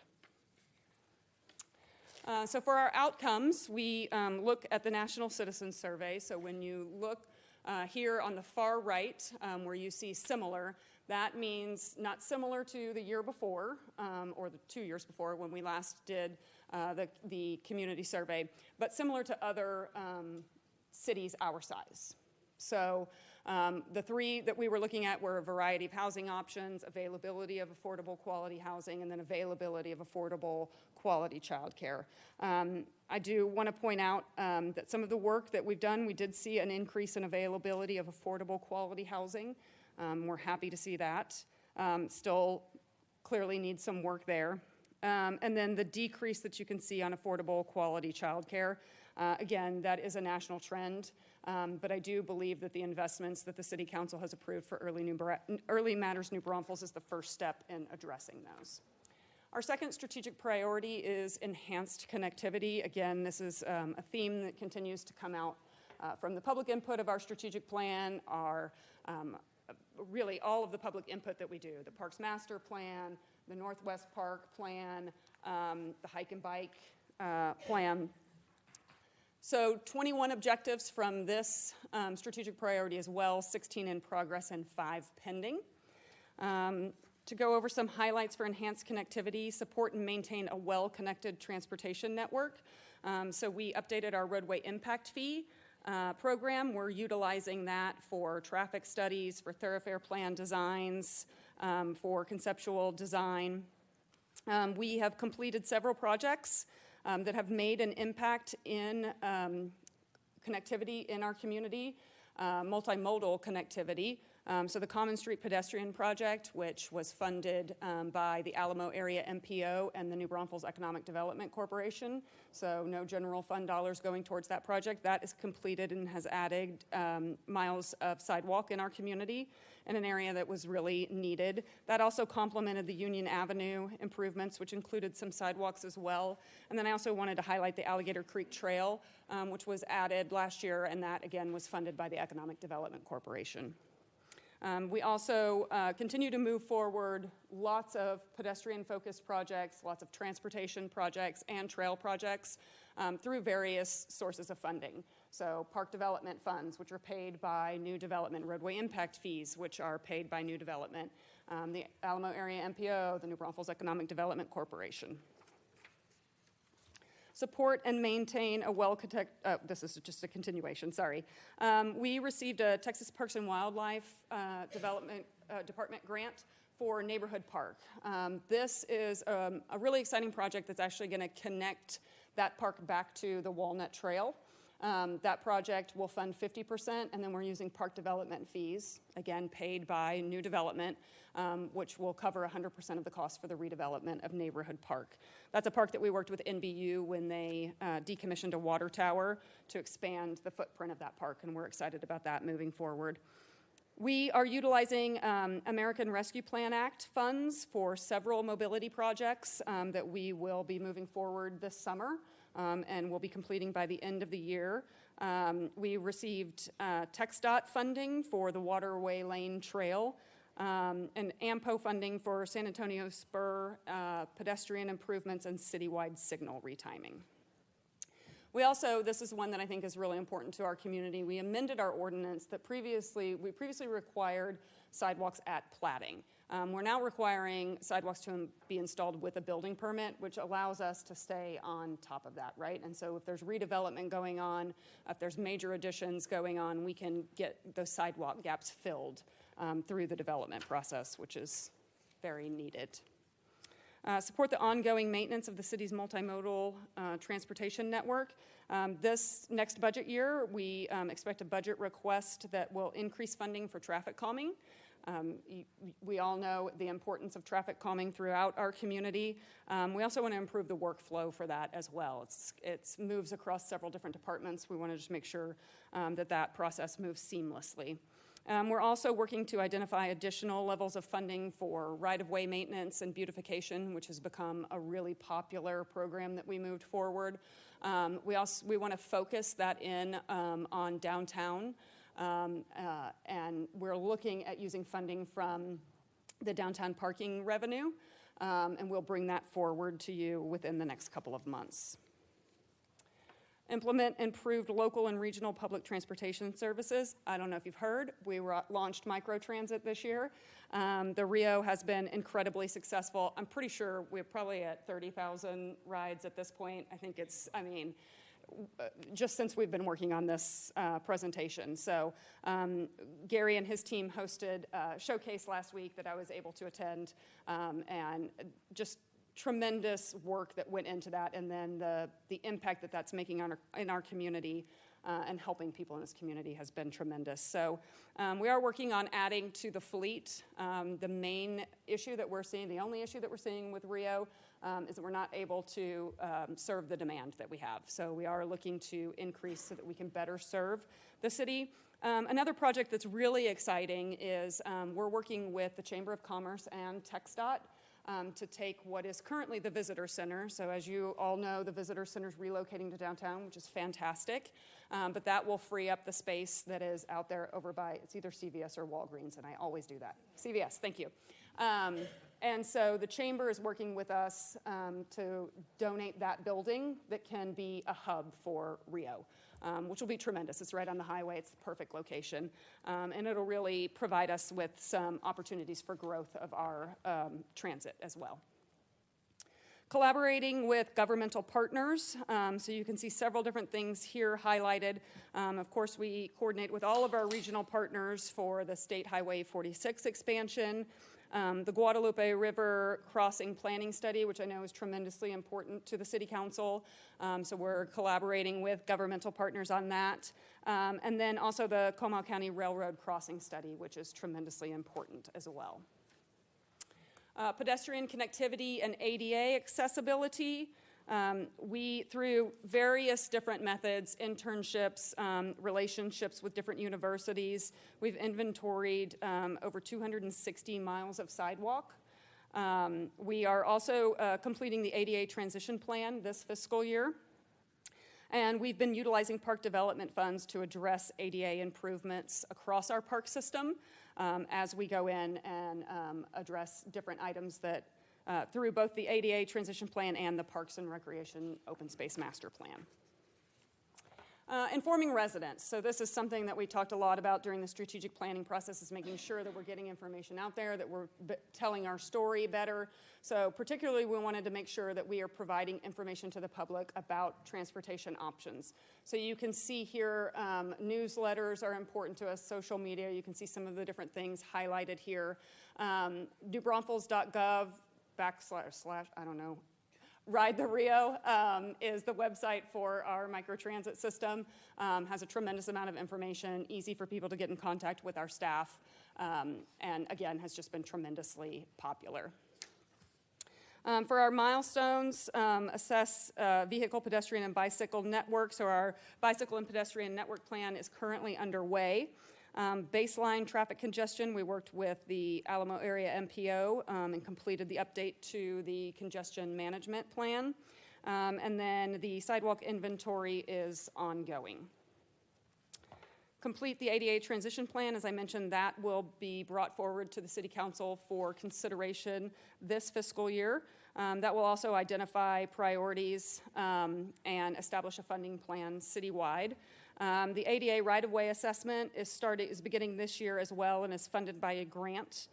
And then we are working on the development of an interactive trail and shared use path map.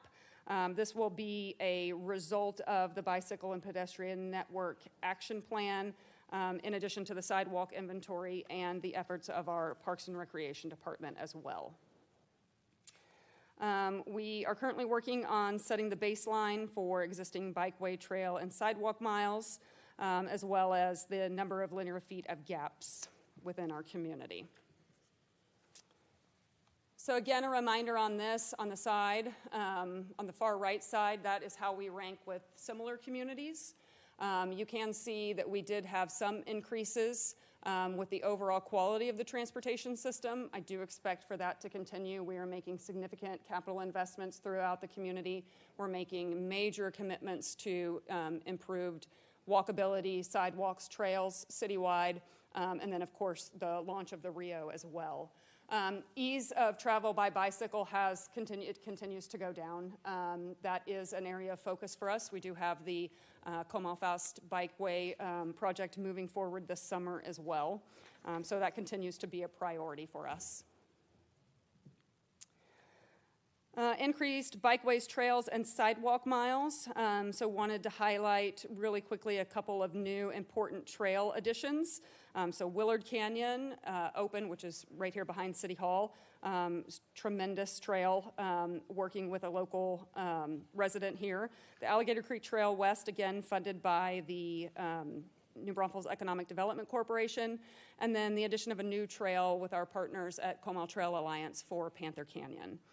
We also completed several pedestrian projects, Garden Street, Common Street, and Union Street. And we are moving forward citywide pedestrian improvements, which is Alamo Area MPO and New Braunfels Economic Development Corporation funded, as well as the Comalfaust bike project, as I mentioned. Those will both move forward this summer. Our third strategic priority is community identity. All 16 of the objectives within community identity are currently in progress. The first objective is to update Envision New Braunfels. We're currently working on this. The land use fiscal analysis was sort of the first portion of that. That has been adopted, and we are combining that, working on public input, continuing that process. We are planning to have an update on the land use fiscal analysis for the City Council at their summer retreat. We're also moving forward the land development ordinance. We are working with a focus group currently. We're moving that process through very strategically. Once we get through the focus group, we will again go through a public process and then bring that incrementally to the City Council for adoption. As I mentioned previously in this presentation, you have, as we've moved forward, we've brought incremental changes for you to approve as well. We've also, you recently approved updates to our traffic impact analysis requirements that were very important. Develop a comprehensive brand identity. So we have worked on a brand manifesto and messaging. This is another item that will be on your agenda for your summer retreat. And so we're looking forward to bringing that forward. This evening, you approved your Arts and Culture Master Plan. So we're really excited to move forward some of the initiatives in that. Public art has been tremendously important. We want to continue to look at opportunities to support the arts and culture groups in our community.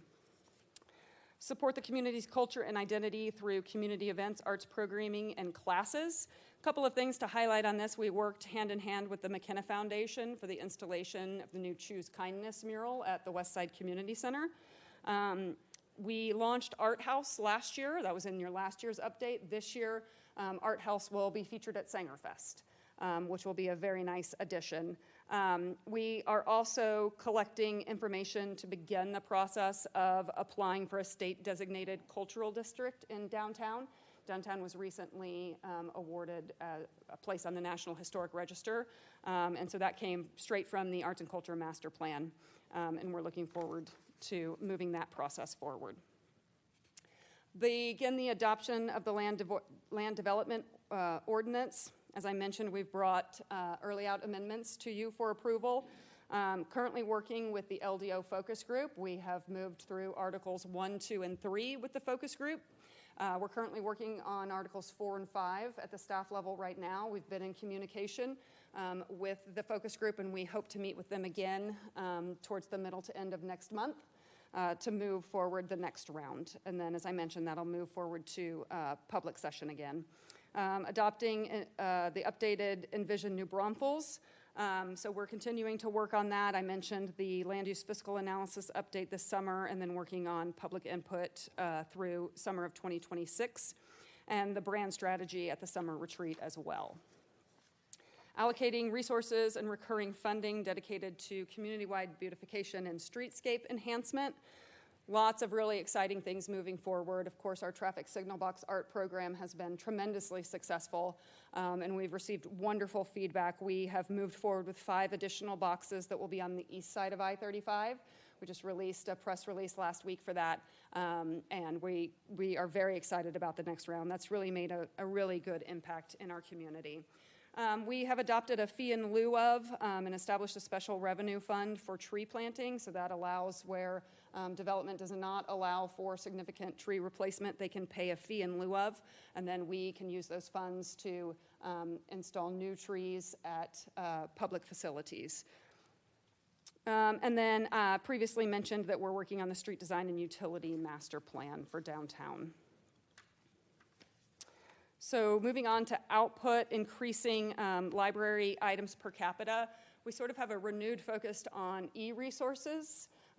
Cole and his team have been looking at our electronic resources and are bringing some really good recommendations forward for next budget year to increase our citizens' access to electronic resources. Those are, of course, some of the most popular items that we have. They also reallocated some funding to increase the book budget. And then, of course, when we open the Southeast Library branch, that'll be a significant increase as well.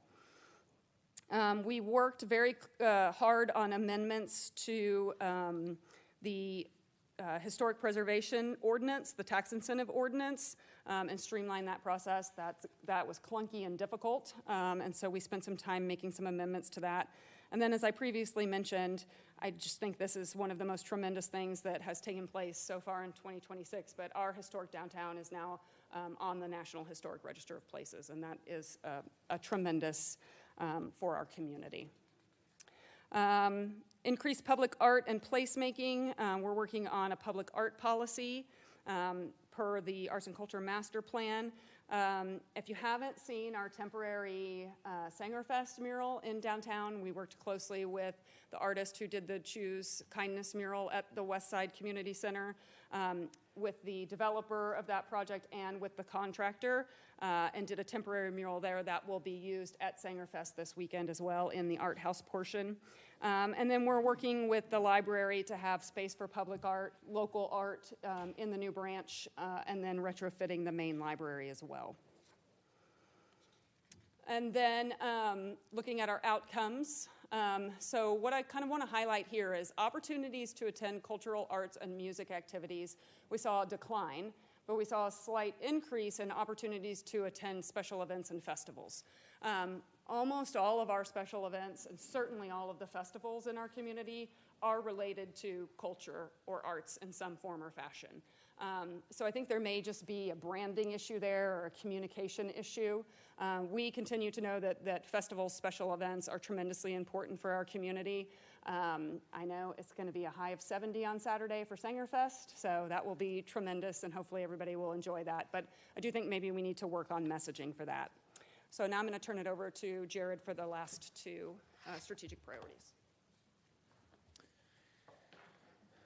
Thank you, Jordan. Within organizational excellence, as you see, 25 objectives and performance measures, 22 of which are in progress, 3 of which are completed. Starting with succession planning. As we all know, succession planning is something that all organizations attempt to do. It's difficult to follow through with. I'm very proud of the progress we've made on this in the last 2 years. As you'll see on the slide, it started with our HR team creating a process where they engage with every single team member to formally gauge their interest, their strengths, their goals, and really where they see themselves growing in this organization. That data was then forwarded up to departmental leadership and ultimately the city manager's office, where we formalize essentially a department by department succession plan.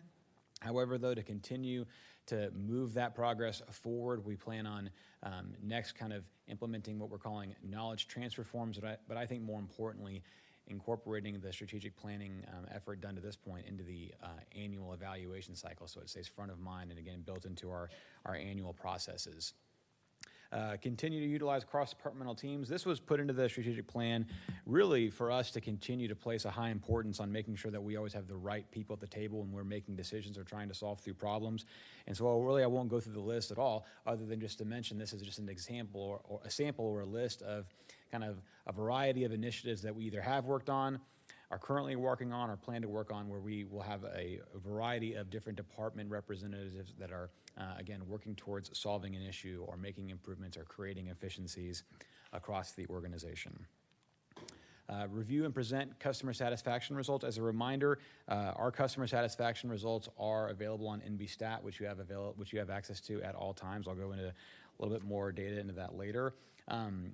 And again, while we're pleased with the results here, as I'll get into one later, we still think we have some work to do as it relates to getting better engagement online through customer satisfaction, but I'll get into that here in a couple slides. Again, similarly, continued presenting those results. You can see from fiscal year 22 to fiscal year 25, relative consistency across the different categories of customer satisfaction survey questions. The next objective, continuing to hold stakeholder workshops and focus groups. Again, just a list there that provides a sample of some of the various groups that we've worked with lately. A couple that I'll highlight, of course, is the Floating Vegetation Working Group that includes several of our council members, subject matter experts, and citizens. Working with the development community on some of the departmental reorganizational roles. That's something that you've heard an update from Jordan and her team on recently. Next, developing a comprehensive recruitment strategy. Again, you can see all the efforts on the slide. One of the ones that I want to highlight is the city job fair that we've implemented the last 3 fiscal years. Last year and the one that was held this year both had over 200 participants. When you also drill down into the data and look at the number of applications that we received during the month that we hold the job fair, that spikes as far as intake. So again, we think that's certainly working as a pipeline. Again, we continue to improve the intern program that's been very successful for the city of New Braunfels. We added funding to that last fiscal year, and our team also is looking at ways to kind of standardize that across the organization as well. Redefining performance, departmental performance measures. So holistically, our budget team works with every single department annually. Our city manager's office, we also press during the budget process to make sure that the performance measures that get reflected either on NBStat or in the adopted budget book are relevant and current. You heard specifically from Jordan and Gary about refining the development services performance measures. Moving on to alternative funding strategies to support technology and heavy equipment replacement. As you may remember at your winter retreat, we talked specifically about the 2027 bond and potentially that 2027 bond serving as an alternative funding source specifically for public safety equipment and vehicles. And then, of course, for fiscal year 27, we currently have a $4 million tax note that's meant as a continuation of our rolling tax note program to make sure that we have the funding available for light vehicle replacement, whether that be police vehicles, whether that be public works vehicles. Again, as we've talked about over the past 5 or maybe even 10 years, we do not have the capacity in our general fund to support the replacement of fire trucks, ambulances, excavators, bulldozers. And so we've had to get creative through a variety of financing means, and you've got 2 of them on the slide there that are continuing to provide some potential for that moving forward. Again, develop staffing and resource allocation strategies driven primarily by data and performance indicators. You've got a whole host of examples where our teams are kind of drilling into that at the department or division level. I will say holistically, we make it very clear to every department during the budget process that when they are submitting resource requests, especially position requests, there needs to be a variety of metrics and data that support that need. As we know, the competition for recurring funding is difficult every fiscal year, and so we've got to have a data-driven approach when making those decisions. Diversifying revenue streams for long-term fiscal sustainability. Similar to the previous slide here on the list, you've got a couple projects that are currently in progress where our teams are looking at several opportunities to potentially adjust fees that maybe haven't been adjusted in recent history. However, though, as you know, during the past 3 budget cycles, we've really taken the next step to making sure that we formalize the process, encourage the process during the budget season to submit fees that need to be adjusted, either because our teams have done a benchmark analysis, whether it's for cost recovery or whether it's market driven, and look for those opportunities. When you see here on the slide, we've adjusted 123 fees since fiscal year 23. I have a lot of confidence that if you were to look at the 10 years previous to that, I'm not even sure if we'd get to 123 adjustments. So we've been very aggressive in that, and we appreciate the City Council's support. And as you'll see later in the slides, this action right here directly supports one of our other objectives where we're trying to reduce our reliance on our primary revenues of property taxes, sales taxes, and franchise fees, right? And so this is kind of one of our primary motivations in making sure that our fees align with the market and recover costs where appropriate. Again, some of the shifting over to performance measures now. Establish the funding options for all heavy equipment assets. We talked about that with the rolling tax note program that we put in place a couple years ago, and then again another reference to that 2027 bond opportunity.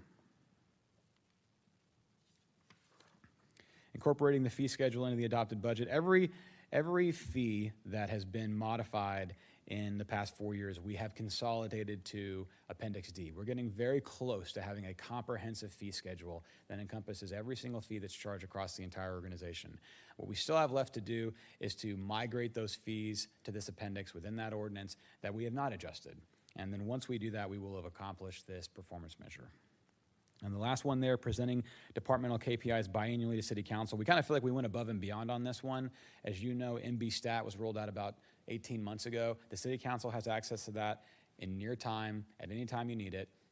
Those metrics are updated monthly. And so we kind of feel like we've kind of gone above and beyond on that.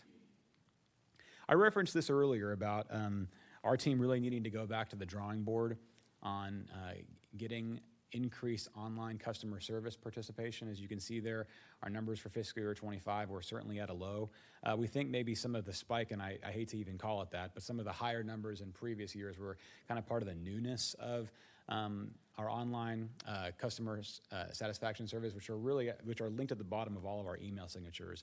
And so what we're going to do moving forward is really work with our team and find some more creative ways to get these surveys out in front of folks, whether it's at every customer service counter in the organization. We've got some other ideas we want to consider, but we recognize this is not good enough, and we need to come up with some different strategies to get better engagement, more data, so that we, again, can rely upon the results more effectively.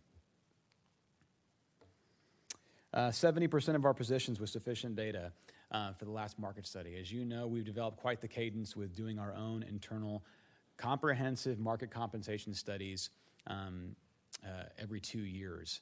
And, it's important that we have roughly 204 job titles across the city of New Braunfels. And so we do a very comprehensive data collection, and 77% of those positions, we had enough records to feel confident that we could use that for the compensation study.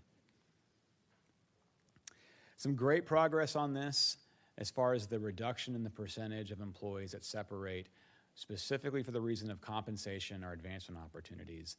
If we were to look at the data going back maybe even to fiscal year 20, this was a number that really we had difficulty moving the needle on. It was always somewhere between 55 and 60% of the folks that left us. It was always 55 to 60% was always in that compensation advancement category. You can see we made a dramatic improvement in that in fiscal year 25, coming down to 39%. So we'll certainly be looking to at least maintain that moving forward. Several updates here. I'll start again kind of in the similar subject with maintaining an annual full-time turnover rate of 15% or lower. You can see fiscal year 23 and 24 roughly around 13%. That went down in fiscal year 25, 12.1%. So again, trending in the right direction.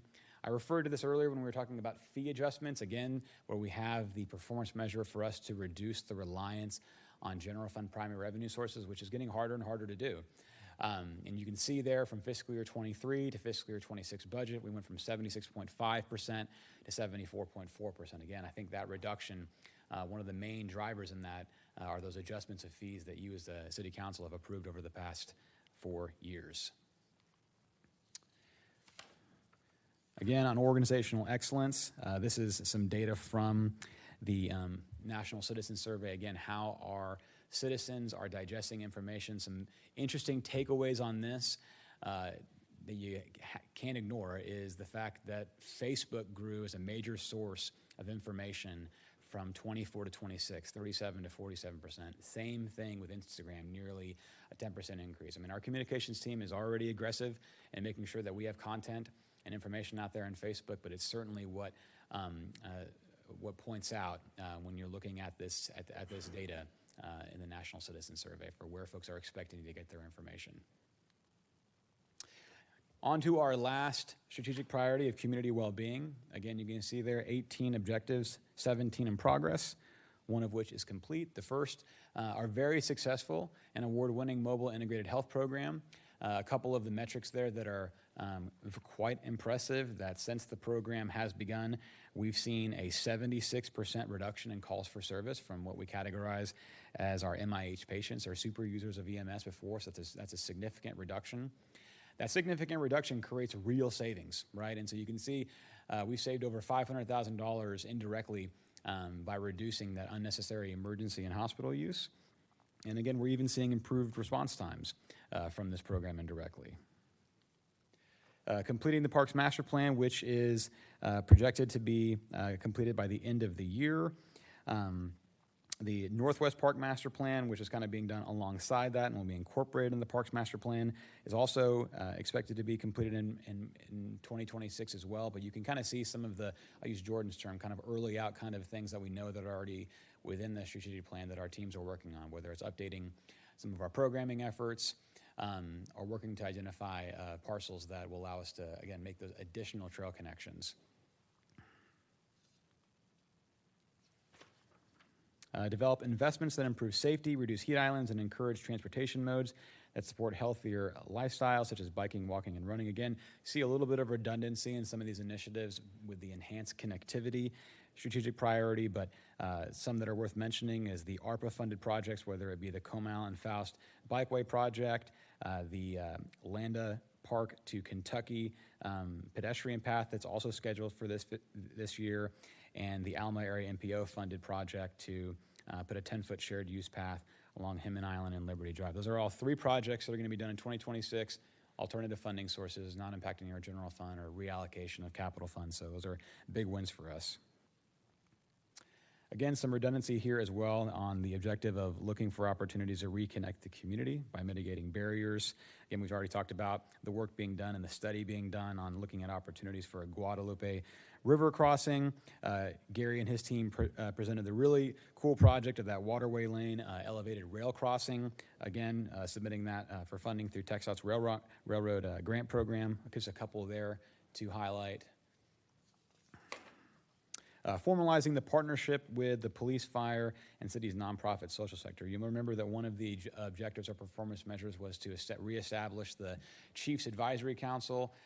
Kudos to our police and fire department for working that together and really making that a fire and police chiefs advisory council. They're going to begin meeting quarterly by the end of fiscal year 26, and they're both as a team kind of evaluating kind of new representation and new members for that council. As you can see there on the slide in the picture, recently launched was the New Braunfels Community Organizations Active in Disaster, or COAD group. Continuing with this partnership, Chief Flores came and presented on this earlier this year. You can already see some of the success from the partnership with Hill Country Community MHMR to add a mental health professional dispatch. You can see some of the metrics out of that just since February 9th, where that person's been able to have 91 engagements, and 20 of those calls were actually transferred to the MHDD clinician. Again, so already providing some benefits there. Evaluating public safety frontline equipment to make sure they meet demand and call type. We talked about the significant cost increases that we've seen in this type of equipment, and so to kind of make sure we're strategically making those investments, the fire department has actually created an apparatus specification committee for upcoming engine and apparatus, and aerial purchases. The police service assistant vehicles are actually going to have the opportunity to provide relief and capacity for sworn officers in a number of different ways as well. Continue to develop alternative public safety deployment strategies. Chief Lozano came and spoke, I think, at your last city council meeting, and we've now gone live with the Right Site telehealth program, again, which will provide an alternative solution to 911 calls and provide indirect relief to our EMS teams across the organization. Of course, we've talked a lot about the police service assistant program that Chief Flores is working on completing the job descriptions and getting ready to roll that out by the end of the fiscal year as well, which will provide indirect relief to our entire police department team members.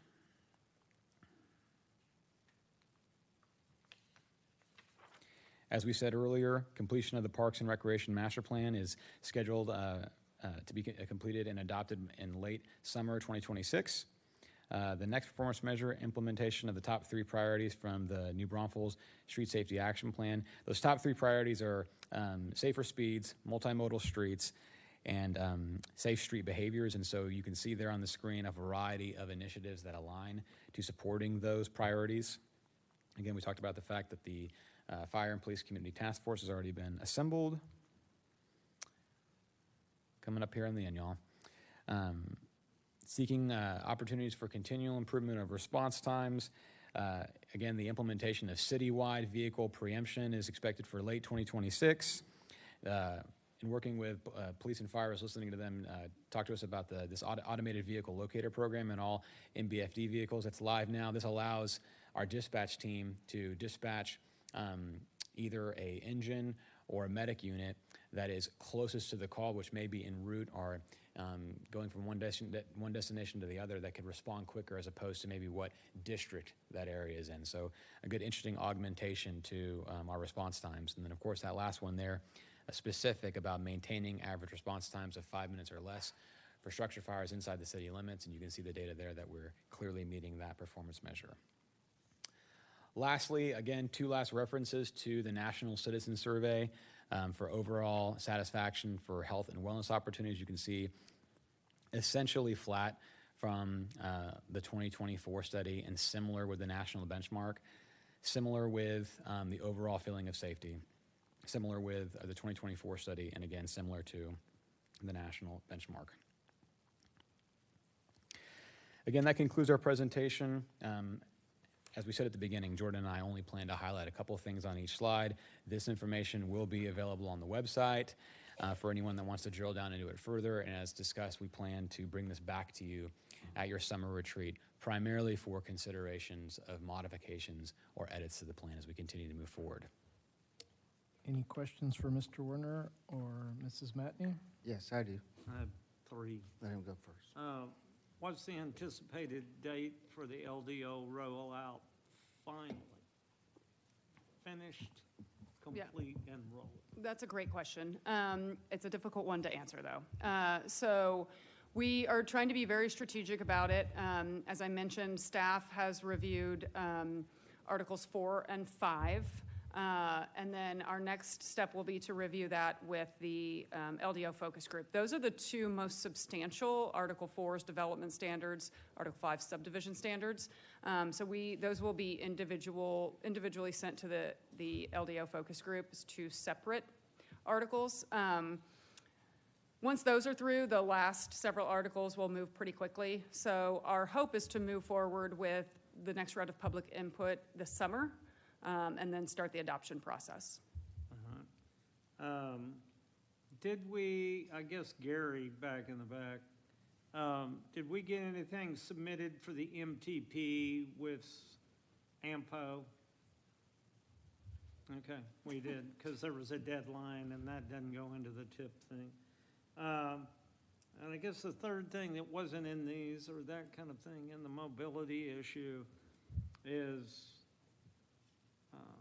there a possibility that we can make it a priority to take a look at a river crossing we talk about it, this, that, and the other, but with the 2 accidents that we've had on the interstate, and the one in particular that shut the town down and really caused havoc on posts and everywhere, something like that happen again, it's really hard to get anybody from the southwest quadrant to a hospital because they can't get from point A to point B. And it's something we've bannered around for 20 years. And today at AMPO, they gave us the critical heat list of problems. And if we take a look at it with what we're looking at by 2050, we got a whole lot of red in the congested in the 2050 number. And as we know, it takes 20 years for us to get something fixed. So. You're speaking specifically of the Guadalupe River crossing? Specifically the Guadalupe River crossing? Well, that's one of the areas where what's happening is that there's only so much we can take on the loop. 306 has got hot spots. 1863 will have hot spots. We've got 46, which obviously TxDOT's working on to deal that. But even with them dealing with it, it's showing it bright red at 2050. And part of that's because if you look at what they put out today, and Gary's got it, the upper third of San Antonio by 2050 is solid red. I mean, not any relief, even with everything they're building. Right. So it tells us we really have to look at, because that'll impact us. People move, people shift, whatever, it's just because they want less traffic. Yeah, I think, specific to the Guadalupe River crossing, there's been lots of conversations about that. I think there's buy-in across the board. The city manager and myself are meeting with the new judge-elect in Guadalupe County. The Judge Hoyt in Comal County is supportive, and so we're continuing to have those conversations. But I think more importantly, the funding that we have committed to major roadway expansion projects through various different funding sources, but specifically to the 2023 bond, there are 4 major roadway expansions that are the Common Street project, which will be tremendous for relieving congestion when there's issues on I-35. Right. So there's major commitments and projects over the next 5 to 10 years. If you just take about whether or not we come across it, Union Wine or Altwine and Weltner, okay, which then straightens out 758, which then connects to 123 to 120. And when I looked at the heat map today, 123 lights up red from Seguin to San Marcos by 2050. Right.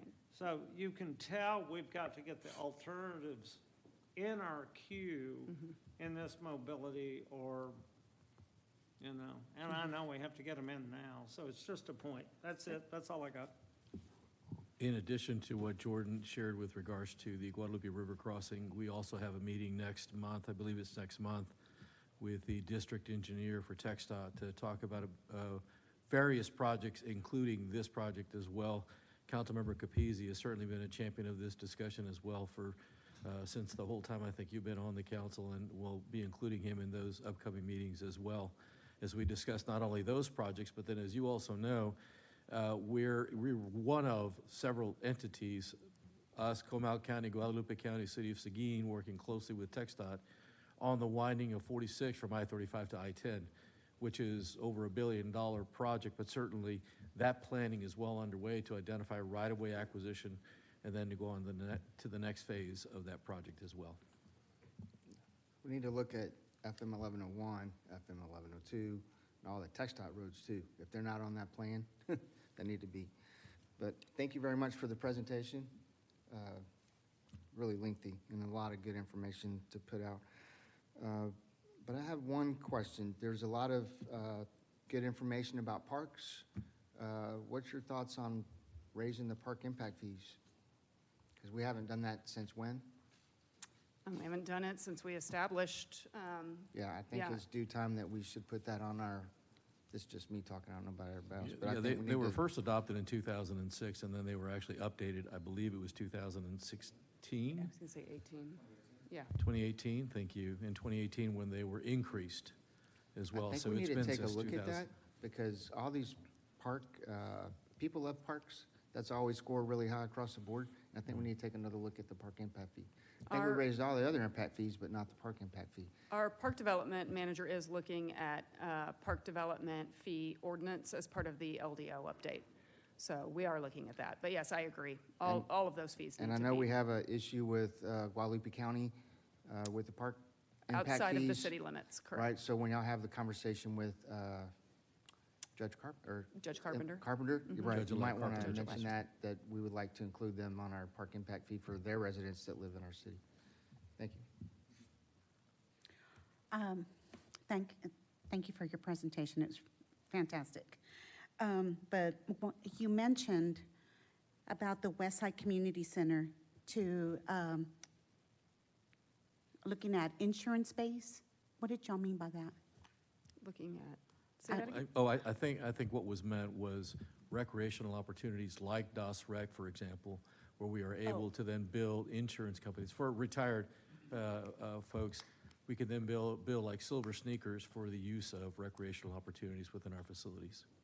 Yeah, we're trying to expand the opportunities at the West Side Community Center. We recently transitioned it from the library to the Parks and Recreation Department to provide more programming, more opportunities for the community.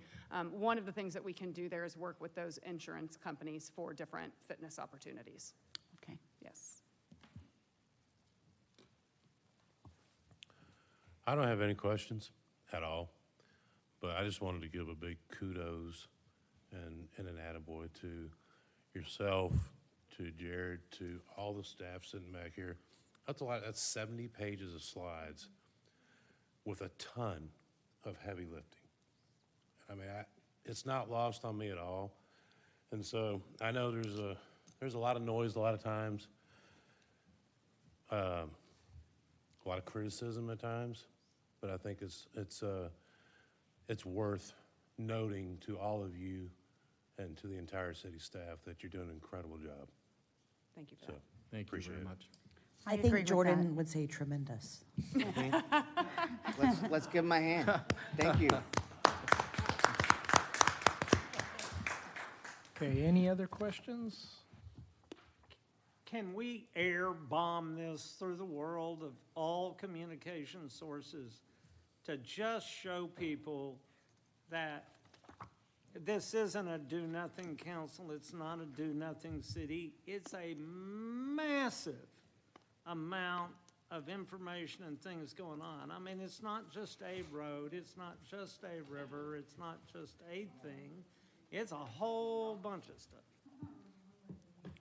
We can certainly work with our communications team to put this information out in a way that'll actually be read, because I think that's too long of a document for anyone to sit and actually read it, so we'll have to break it up into pieces and then disseminate that information that way. As we started to do earlier this year, we started to do some of that. We talked about 2025 accomplishments, but broke it up into categories such as public safety, quality of life, infrastructure, and those kind of things. We can certainly talk about doing that as well. We did the same thing last year with our first annual update. We released it in pieces. In pieces, thank you. Yeah. But great job, all of you.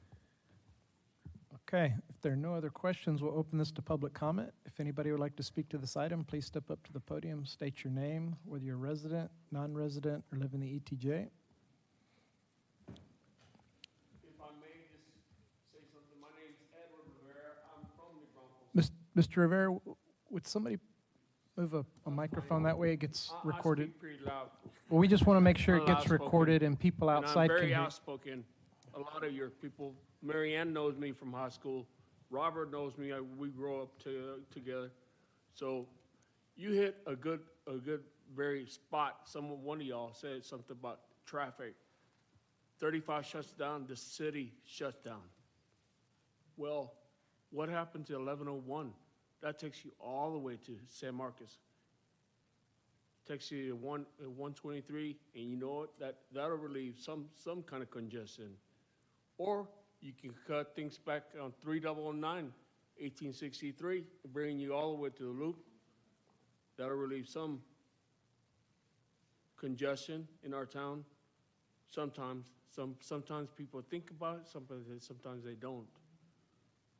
It's about our police officer, our police force, knowing where to direct people. But you know what some people forget? Some people aren't from here. Don't know any idea of what I'm talking about, probably. That's how we used to get away from traffic coming from San Antonio or going to San Antonio on a weekend night. Take Wall Road all the way to 1604. Those are old county roads for us. We used to take them all the time just to get away from 35.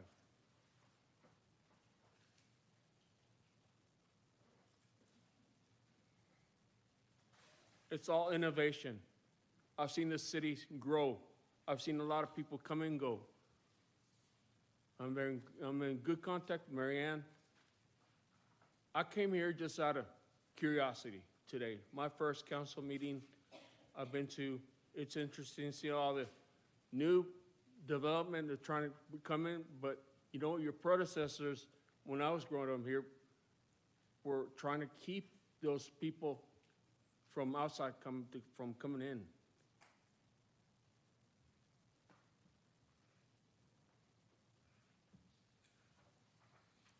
It was nothing but a German council back then.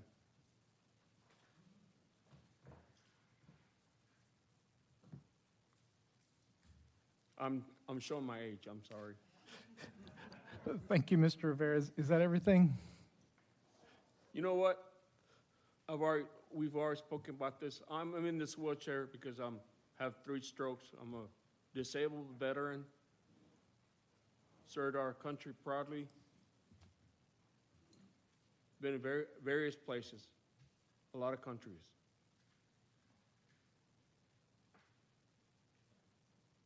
That's it. Thank you for your time. Thank you, sir. Anybody else? Thank you for your service. Thank you. Seeing no one else, we'll close public comment, and with that, we are adjourned.